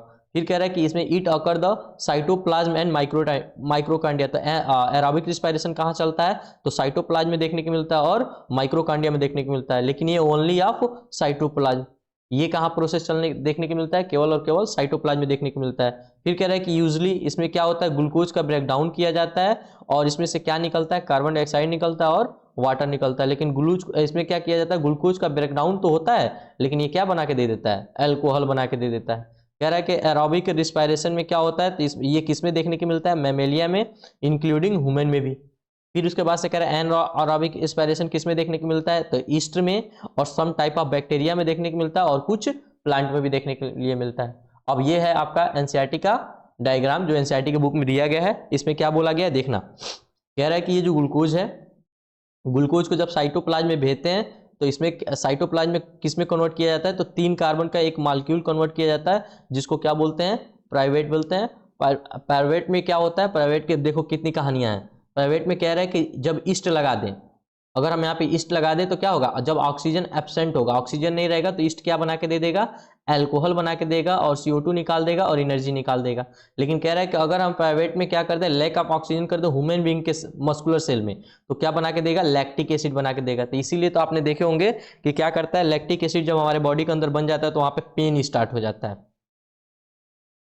अरे जब हम मान लीजिए दौड़ रहे हैं, कुछ भी कर रहे हैं, तो हमारी बॉडी की एनर्जी की ज़्यादा ज़रूरत है, तो हम क्या करते हैं, सांस जल्दी जल्दी लेते हैं। तो हमें जितना यूज करना था हमने एनर्जी यूज किया, उसके बाद से मान लीजिए हमने अचानक से दौड़ना रोक दिया, तो रोक देंगे तो क्या होगा, ऑक्सीजन की कमी हो जाएगी, धीरे धीरे हमारा रिस्पायरेशन स्लो हो जाएगा। तो जिसको वजह से क्या होगा, हमारे मसल में लैक्टिक एसिड का फॉर्मेशन हो जाएगा। ATP का फॉर्मेशन करना था, लेकिन किसका फॉर्मेशन हो जाएगा, लैक्टिक एसिड का, जिसकी वजह से हमारे बॉडी में वहाँ क्या करने लगेगा, पेन करने लगेगा, इसलिए आपको दर्द भी होने लगता है। फिर कह रहा है प्रेजेंस ऑफ ऑक्सीजन, अगर ऑक्सीजन को हम प्रेजेंट करा दे तो क्या बनाएगा, माइक्रोकांडिया में, ये क्या बना के देगा, हमें मालूम है ATP बना के दे देगा और CO2 बना के दे देगा और वाटर बना के। ये देख लीजिएगा, ये बोर्ड के हिसाब से बहुत ज्यादा इंपॉर्टेंट है। इसमें से ये क्वेश्चन क्लियर है कि 2025 में आपको देखने के लिए मिलेगा ही मिलेगा।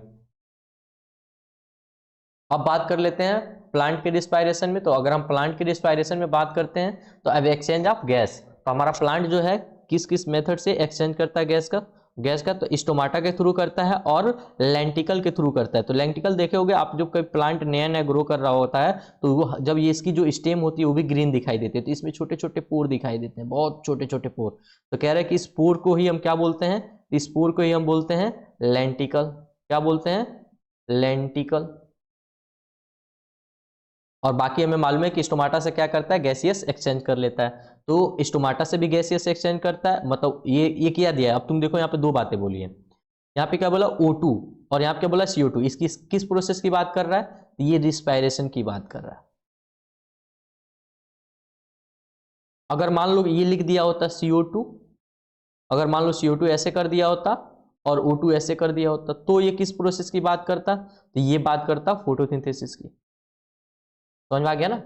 और हमारा प्लांट इसके अलावा कहाँ से और गैसियस एक्सचेंज करता है, तो वो लेंटिकल से करता है। लेंटिकल कहाँ पाए जाते हैं, तो उसके स्टेम पे पाए जाते हैं। वही बात है, देख लीजिए, अब ये फोटोसिंथेसिस का है और ये रिस्पायरेशन का है। और ये पॉइंट टू रिमेंबर आप लोग देख लीजिएगा, पॉइंट टू रिमेंबर क्या होता है। अब आगे देख लेते हैं, आगे बात करते हैं respiration in human. Respiration in human की बात करते हैं तो हम देख लेते हैं रिस्पायरेशन हमारा स्टार्ट कहाँ से होता है, तो नोजल कैविटी से होता है। नोजल कैविटी से क्या, कहाँ, किस जगह से, तो नॉस्ट्रिल से, मतलब ये नाक से स्टार्ट होता है। नाक से होते हुए कहाँ जाता है, तो हमें मालूम है कि ये कहाँ जाएगा, अब वहाँ फेरिंग्स था और यहाँ लैरिंग्स में जाएगा। तो ये देखना, ये कहाँ जा रहा है, यहाँ पे दो पाइप है, ये पाइप से इधर एंट्री करेगा।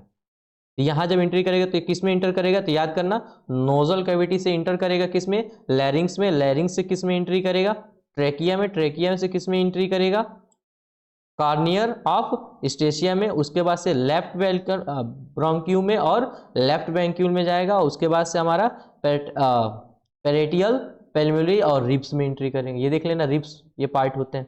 अब हम कहाँ, अब याद रखना कि अगर कोई पूछ ले कि रिस्पायरेशन में कौन कौन से आर्गन पार्टिसिपेट करते हैं, तो याद रखना कौन कौन से। पहला हमारा होता है नोजल कैविटी, दूसरा हमारा होता है लैरिंग्स, तीसरा होता है हमारा ट्रेकिया, चौथा होता है हमारा कार्निया ऑफ स्टेचिया, और ये हमारा पांचवा होता है राइट या लेफ्ट, और एक हमारा छठवां ये रिब केज होता है, तो इनकी कोई जरूरत नहीं। अब इसमें बात करते हैं, और पांचवा के बाद से क्या होता है हमारा, छठवां ब्रांची, और सातवां जो हमारा होता है ये एल्बुलाई। इतनी बातें आप याद रखिएगा। अब बात करते हैं how do exchange of gas occur in human body. एक ह्यूमन बॉडी के अंदर कैसे गैसियस एक्सचेंज होता है, देखो यही कहानी बता रहा था। पहले क्या करेंगे, ऑक्सीजन रिच एयर इन्वायरमेंट में प्रेजेंट रहेगा तो कहाँ जाएगा, पहले नोजल कैविटी में जाएगा। नोजल कैविटी से कहाँ जाएगा, फेरिंग्स में। तो पहला हमारा क्या हुआ, नोजल कैविटी, दूसरा हमारा हुआ फेरिंग्स, तीसरा हमारा हुआ ट्रैकिया, चौथा हमारा हुआ ब्रंकी, और पांचवा जो हमारा हुआ ब्रैंकियोल, और छठवा जो हमारा हुआ एल्बुलाई। अब एल्बुलाई के अंदर क्या होगा, तो exchange of oxygen and carbon dioxide. क्या करेगा, जो हमारे बॉडी के अंदर से कार्बन डाइऑक्साइड आया होगा ब्लड के थ्रू, उसको इन्वायरमेंट से बाहर किया जाएगा और ऑक्सीजन को फिर इन किया जाएगा। तो अब देखो क्या कर रहा है, कार्बन डाइऑक्साइड रीच होगा, उसको एयर में भेज दिया जाएगा और इंटर द ब्रैंकियोल। अब देखो क्या करेगा, अब कार्बन डाइऑक्साइड कहाँ निकलेगा, अब देखना उल्टा चलना, फिर अब क्या जाएगा ब्रैंकियोल में। अगर पूछा जाए कि कार्बन डाइऑक्साइड का रास्ता क्या होता है, तो कहाँ जाएगा, लंग्स से। लंग्स से जाएगा, लंग्स में कहाँ जाएगा, पहले ब्रैंकियोल में, ब्रैंकियोल से फिर जाएगा ट्रेकिया में, ट्रेकिया से फिर जाएगा नेजल कैविटी में, नेजल कैविटी से फिर इन्वायरमेंट में। ये आप रास्ता याद रखिएगा, ये कुछ रास्ते हैं। और देख लेते हैं कि एल्बुलाई में गैसियस एक्सचेंज कैसे होता है। तो एल्बुलाई में देखो क्या हो रहा है, ये एल्बुलाई जो हमारा एल्बुलाई है, इसके अगल बगल देखो छोटे छोटे बहुत पतली पतली क्या होते हैं, कैपिलरी जुड़ी होती हैं, जो ब्लड वेसल यहाँ आई होती है। इसमें क्या होता है, आरबीसी आता है, आरबीसी के साथ क्या आता है, CO2 आता है। CO2 जो एल्बुलाई में इंटर कर जाता है, और O2 जो होता है एल्बुलाई में, फिर ये आरबीसी इसको कलेक्ट करती है और लेके फिर हमारे हार्ट के पास पहुंच जाती है। तो देखो एयर क्या करता है, एयर इन करता है, जब इन करता है तो क्या लेके आता है, O2 के साथ ये मत सोचना केवल ऑक्सीजन ही होता है, ऑक्सीजन के साथ साथ क्या होता है, अदर गैसेस भी होती हैं। लेकिन ये क्या करते हैं, केवल ये जो आरबीसी है किसको पहचानता है, O2 को। O2 को लेके आरबीसी मिक्स करता है, फिर चला जाता है लेके, और बाकी जो अदर गैसेस होते हैं वो CO2 के साथ होते हुए फिर बॉडी से बाहर निकल जाते हैं।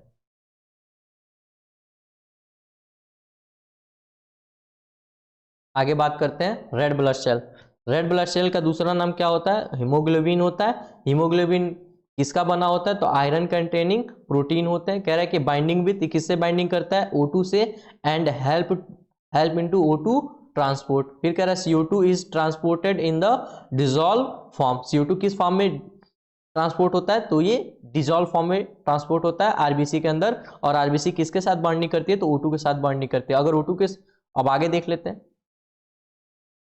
अब कह रहा है कि affinity of haemoglobin to bind, तो सबसे ज्यादा बाइंड करने की क्षमता किसके अंदर होती है, याद रखना सबसे ज्यादा CO, यही तो होता है कार्बोमोनोक एसिड वाला जो हम लोग पढ़े थे, जो टॉक्सिक होता है हमारे बॉडी के लिए। इसीलिए बोला जाता है कि रात के समय या कभी भी सोने के टाइम CO2 में धुआं करके रूम में, मतलब आग जला के नहीं सोना चाहिए, क्योंकि जब धुआं चारों ओर हो जाएगा, जब चारों ओर CO2 ही CO2 हो जाएगा, तो क्या करेगा, हमारे बॉडी के अंदर CO2 बार बार एंट्री करेगा, तो क्या करेगा, CO के साथ बॉन्डिंग कर लेगा, जो हमारे बॉडी के लिए टॉक्सिक होता है, पॉइजनस होता है।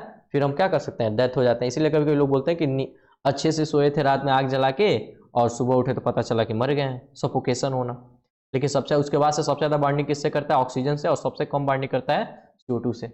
अब देख लेते हैं रेसिडुअल वैल्यू। ये तो आपको पढ़ना नहीं है, क्लास 11 का टॉपिक है, लेकिन फिर भी यहाँ है तो बस थोड़ा बहुत देख लीजिएगा क्या होता है रेसिडुअल, जिसको हम RV बोलते हैं। RV की क्या वैल्यू होती है, तो ये हम इसको बोलते हैं 1100 to 1200 ml होता है। इतना पढ़ने की जरूरत नहीं है, बस इसको आप स्किप कर सकते हो। बस ये जानो कि सबसे ज़्यादा बॉन्डिंग किससे करता है, जो हमारा हीमोग्लोबिन होता है तो CO से करता है, फिर O2 से करता है, फिर CO2 से करता है।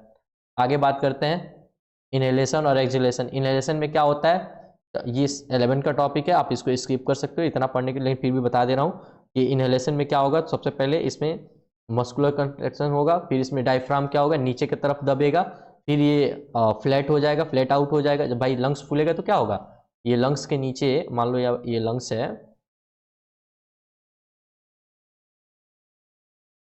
मान लो ये लंग्स है, तो ये जो इसमें हवा भरेगा तो ये अपना साइज बढ़ाएगा। जब ये साइज बढ़ाएगा तो नीचे डायफ्राम क्या होगा, फ्लैट हो जाएगा, ऐसा हो जाएगा जब बढ़ेगा तो। फिर जब इसमें से हवा निकल जाएगा तो क्या हो जाएगा, फिर अपने नॉर्मल शेप में आ जाएगा। वही चीज़ें हैं, तो इसमें आपको रिब केज के बारे में देखना है। जब आप सांस लेते हो क्या होता है, आपके जो रिब केज होते हैं वो बाहर की तरफ उठते हैं। फिर कह रहे और क्या होगा, इसमें वॉल्यूम ऑफ थोरेसिक कैविटी भी इंक्रीज कर जाएगी। उसके बाद से एयर प्रेशर भी सराउंडिंग में लंग्स के अंदर क्या करेगा, लंग्स अंदर डिक्रीज कर जाएगा। फिर air flow into the lungs, lungs के अंदर क्या करेंगे, एयर फ्लो। इसमें क्या होगा, जब एक्सहेलेशन में जब हम गैस को बाहर निकालेंगे तो जो चीज़ें कंट्रैक्ट हुई थी अब वो रिलैक्स हो जाएंगे, वो सारी चीज़ें। इसमें डायफ्राम क्या हुआ था, फ्लैट हुआ था, अब अपवर्ड हो जाएगा, फिर ऊपर की तरफ नॉर्मल फेज में आ जाएगा।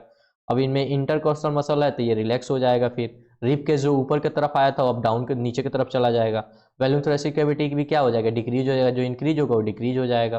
फिर इसमें एयर प्रेशर जो सराउंडिंग में हमारा डिक्रीज हुआ था अब क्या करेगा, इंक्रीज कर जाएगा, और air in focus out the lungs, और क्या होंगे, बाहर आ जाएंगे। ये पढ़ने की जरूरत आपकी नहीं है, और थोड़ा सा आ गया तो बस बता दे रहे हैं, वो 11th में आपको पढ़ना है। अगर रिस्पायरेशन की बात करें तो क्या होता है, तो रिस्पायरेशन के अंदर हमें मालूम है एल्वुलाई प्रेजेंट होता है। एल्वुलाई के अंदर क्या होता है, छोटे छोटे बहुत पतले पतले ब्लड वेसल प्रेजेंट होते हैं। ये सारी चीज़ें तो कह रहे हैं कि देख लेते हैं। बैलून फिल्स एंड सैकली फिल स्ट्रक्चर होते हैं रिस्पायरेशन में, जिसको हम क्या बोलते हैं, एल्वुलाई बोलते हैं। Wall of the alveoli are only one called of the thick and provide the surface where the exchange of gas can be traffic flash containing the exudative। इसकी ज़रूरत नहीं है, हटाओ इसको। आगे देखते हैं फिश के बारे में थोड़ा बहुत। हमको मालूम है फिश किससे रिस्पायरेशन करती है, तो फिश अपना गिल्स से रिस्पायरेशन करती है। गिल्स में क्या होता है, इनमें भी देख लो, इनहेलेशन होता है और एक्सहेलेशन होता है। एक बार वो क्या करती है, अंदर लेती है, फिर एक बार यहाँ से बाहर निकाल देती है। याद रखना, ये कहाँ से ऑक्सीजन कहाँ से लेती है, तो माउथ से लेती है, और कहाँ से निकालती है, तो ये गिल्स से बाहर कर देती है। तो याद रखिएगा, इनहेलेशन कहाँ से करती है, माउथ से, और निकालती कहाँ से, एक्सहेलेशन कहाँ से करती है, तो गिल से। ये देख लो। अब बात करते हैं कि ट्रांसपोर्टेशन, ब्लड में किस किन चीज़ों का ट्रांसपोर्टेशन होता है, तो देख लो। ब्लड के अंदर क्या होता है, फूड होता है, CO2 भी होता है, O2 भी होता है, और मेटाबॉलिक वेस्टेड होते हैं, और हार्मोन्स भी होता है इसके अंदर। इतनी सारी चीज़ें हमारे ब्लड का काम होता है ट्रांसपोर्टेशन कराना, मतलब एक जगह से दूसरे जगह ले जाना। आगे बात करते हैं हम सर्कुलेटरी सिस्टम की। अगर सर्कुलेटरी सिस्टम की हम बात कर लें तो सर्कुलेटरी सिस्टम में हमें मालूम है क्या आता है, हमारा ब्लड आता है। ब्लड क्या है, तो फ्लूइड कनेक्टिव टिश्यू। ब्लड का दूसरा नाम क्या होता है, फ्लूइड कनेक्टिव टिश्यू होता है। ब्लड वेसल में क्या पाया जाता है, ब्लड वेसल कैसे होते हैं, तो ट्यूब जैसे होते हैं। और हार्ट में क्या होता है, हार्ट का काम क्या होता है, पंपिंग करना होता है। आगे देख लेते हैं।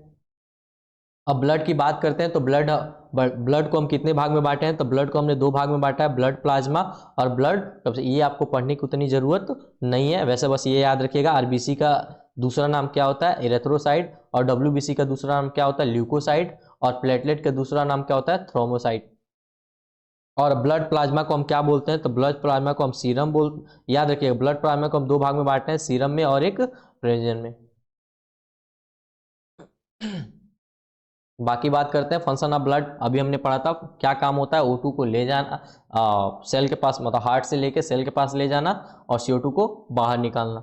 इसमें देख लो, इसको क्या बोलते हैं, RBC क्या करता है, सर्कुलर बाइकनकेव शेप का होता है, डिस्क शेप, बाइकनकेव होता है, डिस्क शेप का होता है। Appear to the red due to the presence of haemoglobin. अगर खून हमारा लाल, मतलब ब्लड जो हमारा लाल दिखता है, क्यों दिखता है, उसके अंदर हीमोग्लोबिन प्रेजेंट होता है। व्हाइट ब्लड सेल की बात करें तो ये क्या होते हैं, लार्ज होते हैं, आरबीसी से, और इसमें अंदर न्यूक्लियस प्रेजेंट होता है, लेकिन आरबीसी के अंदर न्यूक्लियस प्रेजेंट नहीं होता है ये, और क्या होते हैं, कलरलेस होते हैं। प्लेटलेट की बात कर ले तो ये क्या होते हैं, सेल्फ फ्रेगमेंटेशन होता है, फंक्शन ऑफ ब्लड क्लॉथिंग। जब कहीं कट उठ जाता है तो क्या करता है, ब्लड क्लॉथिंग का काम करता है। तो याद रखिएगा आरबीसी क्या करता है, ये सॉरी आरबीसी का क्या शेप होता है, बाइकनकेव होता है, डिस्क शेप का होता है। और ये लाल क्यों दिखाई देता है, रेड क्यों दिखाई देता है, तो इसमें हीमोग्लोबिन पाए जाते हैं। और व्हाइट ब्लड सेल की बात करें तो ये लार्ज होता है, इसमें न्यूक्लियस भी पाया जाता है, और कलरलेस होते हैं, इसमें न्यूक्लियस नहीं पाया जाता। और प्लेटलेट की बात करें तो ये क्या होता है, सेल्फ फ्रेगमेंट होते हैं, ये फंक्शन आप क्या करते हैं, ब्लड क्लोथिंग कराते हैं।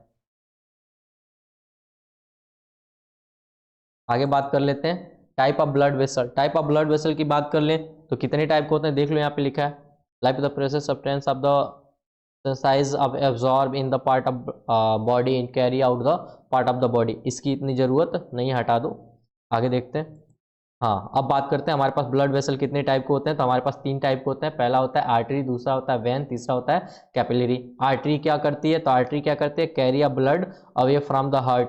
उसके बाद से जो हमारा वेन होता है वो क्या करता है, carry blood toward the heart, heart से बाहर ले जाने का काम करता है या हार्ट के अंदर ले आने का काम करता है। और कैपिलरी क्या होता है, लिंक होता है आर्टरी और वेन के। आर्टरी और वेन को जोड़ने का काम जो करता है कौन करता है, कैपिलरी करता है। उसके बाद से बात कर लेते हैं आर्टरी। आर्टरी में क्या होता है, outer coating of thin, middle coat of the thick होता है। ये याद रखिएगा, आउटर जो कोट होगा पतला होगा, लेकिन इनर कोट कैसा होगा, मोटा होगा।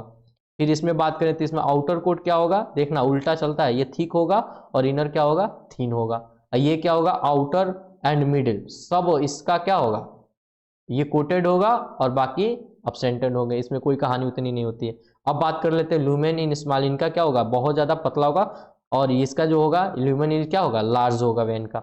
और इसमें क्या होगा, lumen in small in capillary, इसका बहुत छोटा होता है। बाकी कहता है प्योर, ये क्या करेगा, तो ये प्योर ऑक्सीनेटेड ब्लड को कैरी करेगा एक्सेप्ट पल्मोनरी आर्टरी के थ्रू। अगर पल्मोनरी आर्टरी को हटा दें तो क्या करेगा, क्या ये जो होगा हमारा आर्टरी, ये क्या करेगा, ऑक्सीनेटेड ब्लड को कैरी करेगा। और इसमें देख लें तो इसमें हम क्या करें, पल्मोनरी वेन को हटा दें, अगर छोड़ दें तो बाकी ये सब क्या करेगा, डीऑक्सीनेटेड को ब्लड को कैरी करेगा। बाकी ये सब देखते रहिएगा। बाकी देखते हैं सेमी ल्यूमिनर वेस्कुलर क्या होगा, इसमें एब्सेंट होगा। और इसमें देख लेना क्या होगा, semilunar valves are present and present back up through the blood. बाकी सब चीजें आगे देख लीजिएगा। आगे बात करते हैं वेल्वेस इन वेन। वेल्वेस इन वेन की क्या बोलता है, prevent of the back flow. ये क्या करता है, तो बैक फ्लो को रोकता है जब ब्लड अंदर जाता है हार्ट के। फिर कह रहा है कि blood is the under low pressure in the when. इसमें क्या होता है, बहुत लो प्रेशर में होते हैं। अब हाई प्रेशर में क्यों होता है, क्यों नहीं होता, क्योंकि ये मोटी होती है ना। बाकी देखते हैं यहाँ पे ब्लड वेसल कैसा होता है। ब्लड वेसल कैसा, ट्यूब होता है जिसमें क्या होता है, ब्लड फ्लो करता है। कह रहा है कि जिसमें आर्टरी होती है, वेन होती है और कैपिलरी होती है। तो कह रहा है कि away from the heart, heart से दूर ले जाने का काम कौन करता है, ऑक्सीनेटेड ब्लड को मतलब सेल के पास ले जाने का काम कौन करता है, तो हमारी आर्टरी करती है। ऑक्सीनेटेड ब्लड को कहाँ ले जाते हैं, हाइयर प्रेशर के साथ सेल के पास ले जाती है। और वेन जो होता है ये toward the heart deoxygenated blood, ये क्या करता है, डीऑक्सीनेटेड ब्लड को हार्ट से दूर ले जाता है। तो ये कहाँ ले जाता है, CO2 को हार्ट से लेके जाता है। कहाँ पे लेके जाता है CO2 को, तो ये ले जाता है लंग्स के अंदर, ये लो प्रेशर के साथ जाता है। फिर कह रहा है कैपिलरी। कैपिलरी क्या करती है, तो एक्सचेंज ऑफ सब्सटेंस, ये क्या करती है, इन दोनों को चेंज करने का काम है, जो मिडिल पार्ट का काम है ये कैपिलरी की होती है। अब बात कर लेते हैं डबल सर्कुलेटरी सिस्टम की। तो डबल सर्कुलेटरी सिस्टम क्या होता है, डबल सर्कुलेटरी सिस्टम की बात कर लें, यहीं पे देख लेते हैं, या पहले देख लेते हैं क्या होता है एरोटा वेना कावा, फिर इस पे बात करेंगे। कह रहा है कि जो लार्ज आर्टरी होती है उसको हम क्या बोलते हैं, एरोटा बोलते हैं। याद रखिएगा लार्जेस्ट आर्टरी कौन होती है, aorta. Only artery that carry the deoxygenated blood, जो एकलौती हमारी आर्टरी है जो डीऑक्सीनेटेड ब्लड को कैरी करती है उसको क्या बोलते हैं, पल्मोनरी आर्टरी बोलते हैं। लार्जेस्ट वेन को क्या बोलते हैं, वेना कावा बोलते हैं। कह रहा है कि only vein that carry oxygenated blood, जो वेन में देखना, वेन में एकलौती ऐसी वेन है पल्मोनरी वेन जो ऑक्सीनेटेड ब्लड को कैरी करती है। और ये याद रखिएगा पल्मोनरी आर्टरी जो होता है वो डीऑक्सीनेटेड ब्लड को कैरी करता है। अब बात करते हैं यहाँ पे, यहाँ बात करते हैं ह्यूमन हार्ट। ह्यूमन हार्ट को आपने बहुत पहले से देखा होगा। यहाँ पे देखिए, इसको हम एरोटा बोलते हैं, इसको हम पल्मोनरी आर्टरी बोलते हैं, इसको हम पल्मोनरी वेन बोलते हैं, इसको लेफ्ट आर्टरियम बोलते हैं, इसको भी लेफ्ट वेंट्रिकल बोलते हैं। और इधर जो होता है इसको वेना कावा बोलते हैं। अभी हमने पढ़ा था ये डीऑक्सीनेटेड ब्लड यहीं से तो आएंगे। उसके बाद से इसको हम राइट एट्रियम बोलते हैं, vena cava from lower body बोलते हैं, इसको राइट वेंट्रिकल बोलते हैं, और इसको हम सेप्टम बोलते हैं जो बीच में बांटता है इन दोनों को। तो हार्ट का स्ट्रक्चर एक बार आप लोग बना के कोशिश कर लीजिएगा, देख लीजिएगा। अब देखो हम डबल सर्कुलेटरी सिस्टम की बात कर लेते हैं एक बार यहाँ पे कि डबल सर्कुलेटरी सिस्टम होता क्या है, इसी पे देख लेते हैं। ये देख लो, ये लंग्स है हमारा, और ये हमारा हार्ट है, और ये हमारी सेल है। इसकी बात करें तो देखो इसमें दो सिस्टम वर्क करता है। ये हमारा है एक डीऑक्सीनेटेड ब्लड वाला O2 वाला, ये भी हमारा क्या है O2 वाला ब्लड लेके आएगा, और ये हमारा क्या है CO2 वाला लेके आएगा। ये लेके आएगा और ये क्या करेगा, लेके जाएगा। तो इसमें क्या है, दो सिस्टम वर्क कर रहे हैं ना। ये बताओ, ये O2 लेके आया और यहां से CO2 लेके फिर गया, कहाँ गया, हार्ट के अंदर। तो एक सिस्टम हुआ। और फिर ये देखना, जब हार्ट के अंदर CO2 गया तो CO2 फिर क्या हुआ, बाहर निकला और लंग्स के अंदर गया। लंग्स के अंदर CO2 गया और यहां से ये इन्वायरमेंट में निकल लिया। फिर यहां से क्या करेगा, O2 लेगा ब्लड, फिर कहां लेके आएगा, हार्ट में लेके आएगा। तो ये दूसरा सिस्टम हुआ। इसी को हम टोटल प्रोसेस को क्या बोलते हैं, डबल सर्कुलेटरी सिस्टम बोलते हैं। अब आओ देख लो डबल सर्कुलेटरी सिस्टम में क्या होता है। वही कहानी है जो मैंने बताया। एक सिस्टम क्या होती है जो ऑक्सीजनेटेड ब्लड को ले जाती है, हार्ट से क्या करती है, पहले लंग्स से देख लेते हैं। लंग्स की बात करें तो एक देखो, जो लंग्स के पास लेके जाती है उसको क्या बोलते हैं, लंग्स कैपिलरी बोलते हैं, और जो बॉडी सेल बॉडी के पास लेके आती है उसको कैपिलरी बॉडी बोलते हैं। तो याद रखिएगा, इसमें दो चीजें होती है, एक पहला सिस्टम ये है और दूसरा सर्कुलेटरी सिस्टम है, इसीलिए हम क्या बोलते हैं, इसको डबल सर्कुलेटरी सिस्टम बोलते हैं। इसी मेथड से देख लो, यही चीजें मैं बताया था। क्या करती है, वेना कावा जो होती है CO2 के लेके आती है, CO2 फिर कहाँ जाता है, तो फिर वो पल्मोनरी आर्टरी में जाता है, पल्मोनरी आर्टरी से कहाँ जाता है, लंग्स में जाता है, लंग्स से फिर क्या होता है, गैसियस एक्सचेंज होता है एल्वुलाई में, फिर कहाँ आता है, पल्मोनरी वेन में आता है ऑक्सीजनेटेड ब्लड, फिर पल्मोनरी वेन कहाँ लेके आके छोड़ती है, तो हार्ट के अंदर छोड़ती है। हार्ट से फिर जो हमारा क्या होता है अगला, अरोटा, अरोटा क्या करता है, फिर ऑक्सीजनेटेड ब्लड को लेके सेल बॉडी के पास जाता है। यही कहानी चलती रहती है, इसी को हम डबल सर्कुलेटरी सिस्टम बोलते हैं।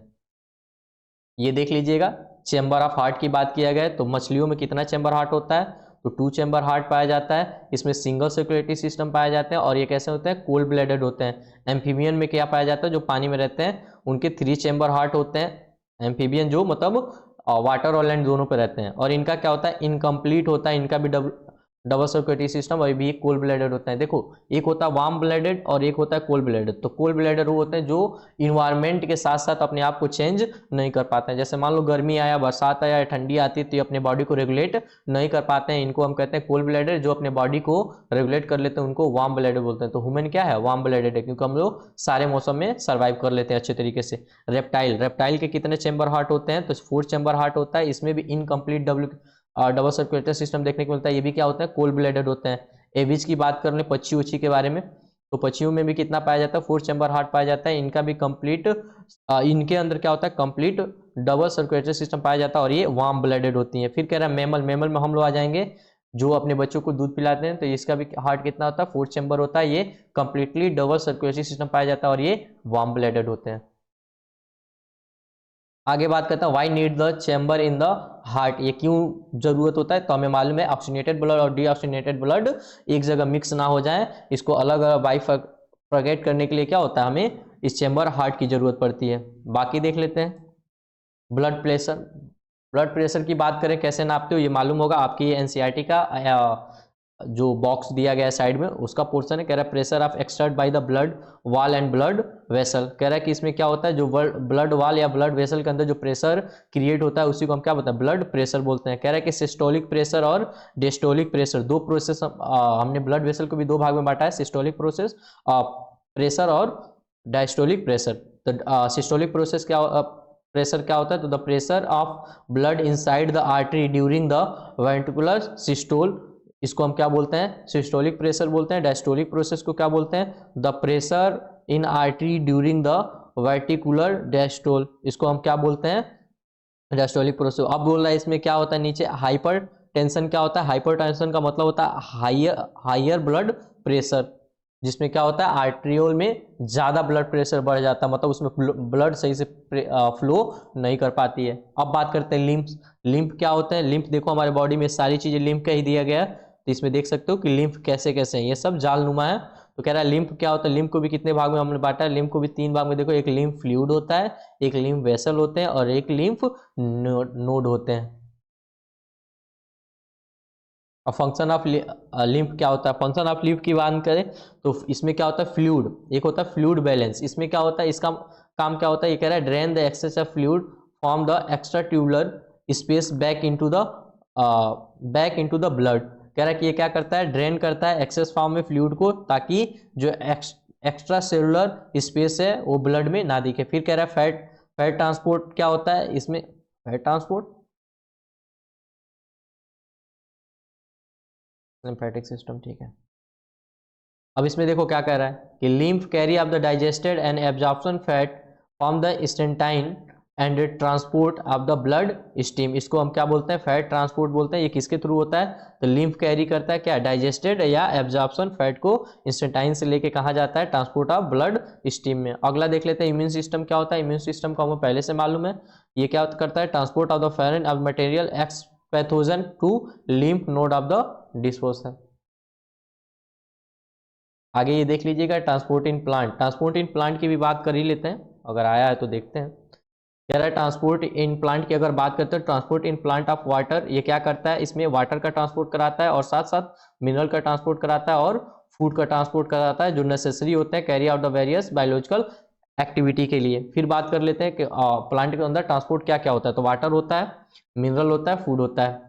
और कह रहा है कि the water and minerals absorb by the soil by the root and plant and transport by the various part of the stem leaf and flower. कह रहा है कि क्या करता है, वाटर को और इसके साथ साथ मिनरल को प्लांट क्या करता है, एब्जॉर्ब करता है, कहाँ से, सॉइल से, और कहाँ तक ले जाता है, ये स्टेम के पास ले जाता है, लीफ के पास ले जाता है और फ्लावर के पास ले जाता है। Food is the transport from the leaves, जो फूड होता है, फूड क्या कहाँ से ट्रांसपोर्ट होता है, तो लीफ बनाती है। हमें मालूम है क्लोरोफिल कहाँ पाए जाते हैं, लीफ के ऊपर पाए जाते हैं, जहाँ पे भोजन बनता है, और वहाँ से कहाँ भेजा जाता है, फिर प्लांट के अदर पार्ट में भेज दिया जाता है। कह रहा है कि plant transport is done by specialised vascular system made up of. कह रहा है कि ये सारा काम किसके थ्रू होता है, तो जाइलम के थ्रू होता है और फ्लोएम के थ्रू होता है। तो अब यहाँ पे एक बेसिक ट्रिक सीख लीजिएगा, जल ही जाइलम, क्या, जल ही जाइलम। जल ही जाइलम का मतलब क्या हुआ, वाटर का ट्रांसपोर्ट कौन कराएगा, वाटर और मिनरल का ट्रांसपोर्ट जाइलम कराएगा, और फूड ही फ्लोएम, इसको क्या बोलते हैं, फूड ही फ्लोएम। तो फूड का ट्रांसपोर्ट कौन कराएगा, तो फ्लोएम कराएगा।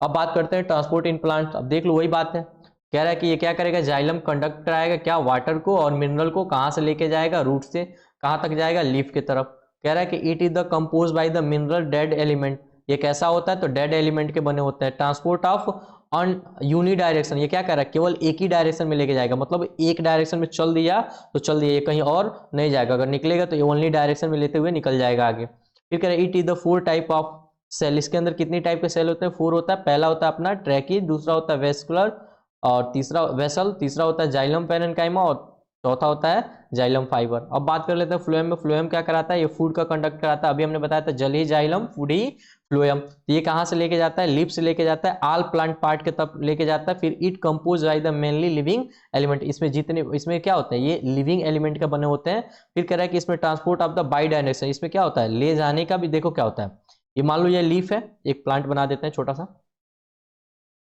और ये हमारा ब्रांच है, और ये हमारा रूट है। तो यहाँ मान लो भोजन बना, तो ये क्या करेगा, लेके जाएगा, मान लो ऊपर की तरफ भी, जहाँ पौधे का ग्रोथ हो रहा होगा, तो यहाँ भोजन बना, मतलब फूड बना, तो फूड को क्या करेगा, लेके ऊपर की तरफ भी जाएगा इन टिश्यू के पास, फिर यहाँ से लेके जाएगा रूट के पास। तो ये क्या हुआ, बाई डायरेक्शनल हुआ। तो इसीलिए क्या करता है, ये ऊपर भी ले जाता है और नीचे, इसीलिए इसको क्या बोलता है, बाई डायरेक्शनल। और ये केवल यूनि डायरेक्शन होता है, केवल रूट की तरफ से उठाएगा वाटर और मिनरल को, सीधे लीफ के पास ले जाएगा, ये और कहीं कुछ नहीं है इसका बाई डायरेक्शन का, एक ही रास्ता ही है, सीधा ऊपर जाना। इसमें कह रहा है इट है, इसके भी 4 टाइप टिश्यू होता है। पहला होता है फ्लोएम फाइबर, दूसरा होता है सीप ट्यूब, तीसरा होता है कंपेनियन सेल, और चौथा होता है पैरेन्काइमा। आगे देख लेते हैं, आगे बात करते हैं transport in plant. Transport in plants की बात कर लें तो इसमें क्या है, जाइलम की बात किया है। Transport of the water and mineral का ट्रांसपोर्ट कौन कराता है, जाइलम कराता है। कहाँ से कराता है, रूट से। डायरेक्शन और against of the uni direction होता है। जाइलम टिश्यू में कौन कौन सा होता है, ट्रैचीज होते हैं, ट्रैचीज वेसल होते हैं, और जाइलम पैरेन्काइमा होता है, और जाइलम सेलर काइमा होता है, हमें मालूम है कैसे होते हैं, डेड वाले होते हैं, याद रखिएगा। अब हम बात कर लेते हैं फंक्शन ऑफ ट्रांसपीरेशन का। फंक्शन ऑफ ट्रांसपीरेशन में क्या होता है, तो कह रहा है transpiration help of the absorption upward of movement of water minerals absorb the food from root to leaf. कह रहा है कि क्या करता है, तो इसमें ट्रांसपीरेशन जो होता है उसमें हेल्प कराया जाता है, पानी को कहाँ से एब्जॉर्ब किया जाता है, तो सॉइल से एब्जॉर्ब किया जाता है वाटर और मिनरल को, और कहाँ ले जाया जाता है, तो लीफ के पास। फिर कह रहा है it help of the temperature regulator, और क्या करता है, पानी अगर बॉडी में ट्रेवल कर रहा है तो क्या करता है, प्लांट के टेम्परेचर को मेंटेन रखने का काम करता है। Transpiration help to the get rid of the excess of water. Transpiration क्या होता है, तो ये क्या करता है, जो पानी मान लीजिए ये पत्ती है, अगर पत्ती के अंदर ज्यादा पानी आ जाता है, स्टोर हो जाता है, तो इसको क्या करेगा, बाहर निकाल देगा ट्रांसपीरेशन के मेथड से, मतलब इवेपोरेट करा देगा, स्टोमाटा से बाहर निकल जाएगा। अब बात करते हैं ट्रांसलोकेशन। ट्रांसलोकेशन की अगर हम बात करते हैं तो ये क्या होता है, upward and down movement to food is phloem. ये क्या करता है, फूड, हमने बताया था फूड ही फ्लोएम, ये क्या करें देख लें, फूड को हम क्या करें, यूटिलाइज करेगा, एटीपी का फॉर्मेशन करेगा। इसके बाद इसमें इसके भी 4 पार्ट होते हैं, सीप ट्यूब होता है, कंपेनियन सेल होता है, उसके बाद से हमारा फ्लोएम पैरेन्काइमा होता है, और फ्लोएम फाइबर होता है। तो ये याद रखिएगा, इसमें सीप ट्यूब भी लिविंग होता है, कंपेनियन सेल भी लिविंग होता है, और फ्लोएम पैरेन्काइमा भी लिविंग होता है, और जो फाइबर होता है वो बस डेड होता है। अब बात करते हैं एक्सट्रैक्शन की। अगर एक्सट्रैक्शन की बात करें, प्लांट के अंदर भी क्या होता है,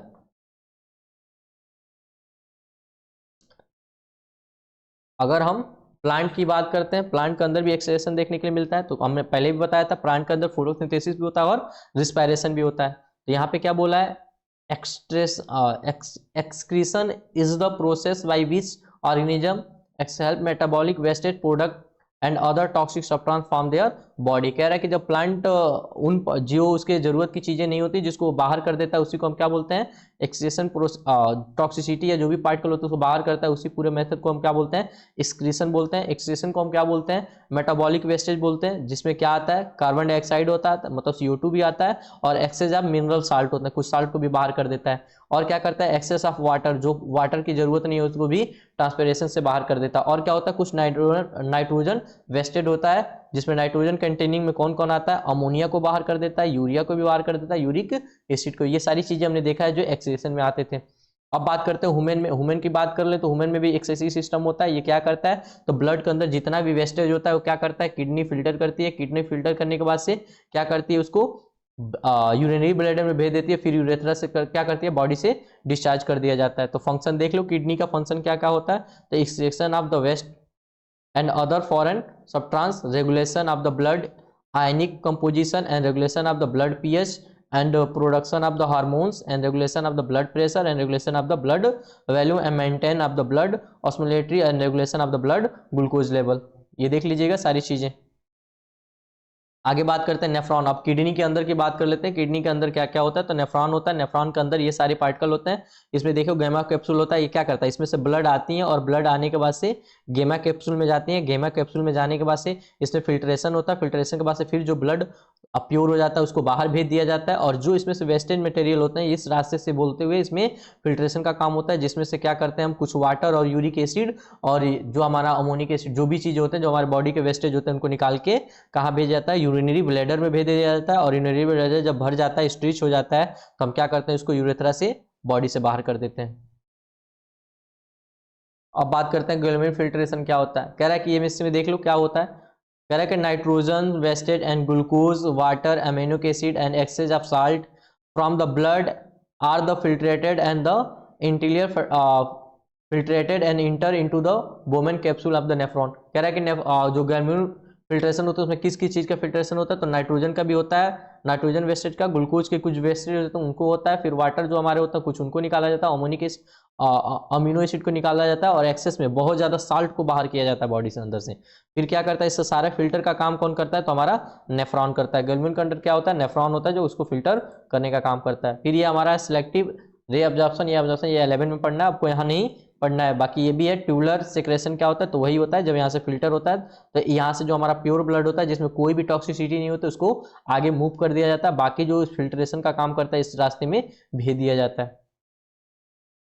अब आगे देखते हैं, आगे बात करते हैं हम हेमोडायलिसिस क्या होता है? हेमोडायलिसिस की बात करें तो जिसकी किडनी खराब हो जाती है, आर्टिफिशियल किडनी लगाई जाती है, तो फिल्ट्रेशन का काम क्या करता है? जब हमारी किडनी काम नहीं करती है तो हम हेमोडायलिसिस कराते हैं। हेमोडायलिसिस में क्या होता है? तो जितने ब्लड के अंदर, ये आर्टिफिशियल किडनी इसमें लगाई जाती है, जितने ब्लड के अंदर वेस्टेज होते हैं इनको बाहर कर दिया जाता है, और फिर उसको जितने भी प्योर ब्लड होते हैं जो बॉडी जिसमें टॉक्सिसिटी नहीं रहती उसको बॉडी के अंदर इंटर कर दिया जाता है। इसी पूरे प्रोसेस को हम क्या बोलते हैं? हेमोडायलिसिस बोलते हैं। हेमोडायलिसिस का कुछ देख लीजिएगा, इसमें प्लांट यूज ऑफ द जो भी है बाकी आप देख लीजिएगा। और आज का ये हमारा वन शॉट लेक्चर कंप्लीट होता है, क्योंकि ये बहुत बड़ा चैप्टर था तो इतना हम डिटेल पढ़ा भी नहीं सकते हैं। तो वन शॉट की वीडियो जितना हो सका हमने अच्छा किया, लेकिन आपको आगे भी जो भी चैप्टर पढ़ना होगा आप एक बार बता दीजिएगा, हम वो चैप्टर का वीडियो आपको अपलोड कर देंगे। Thank you.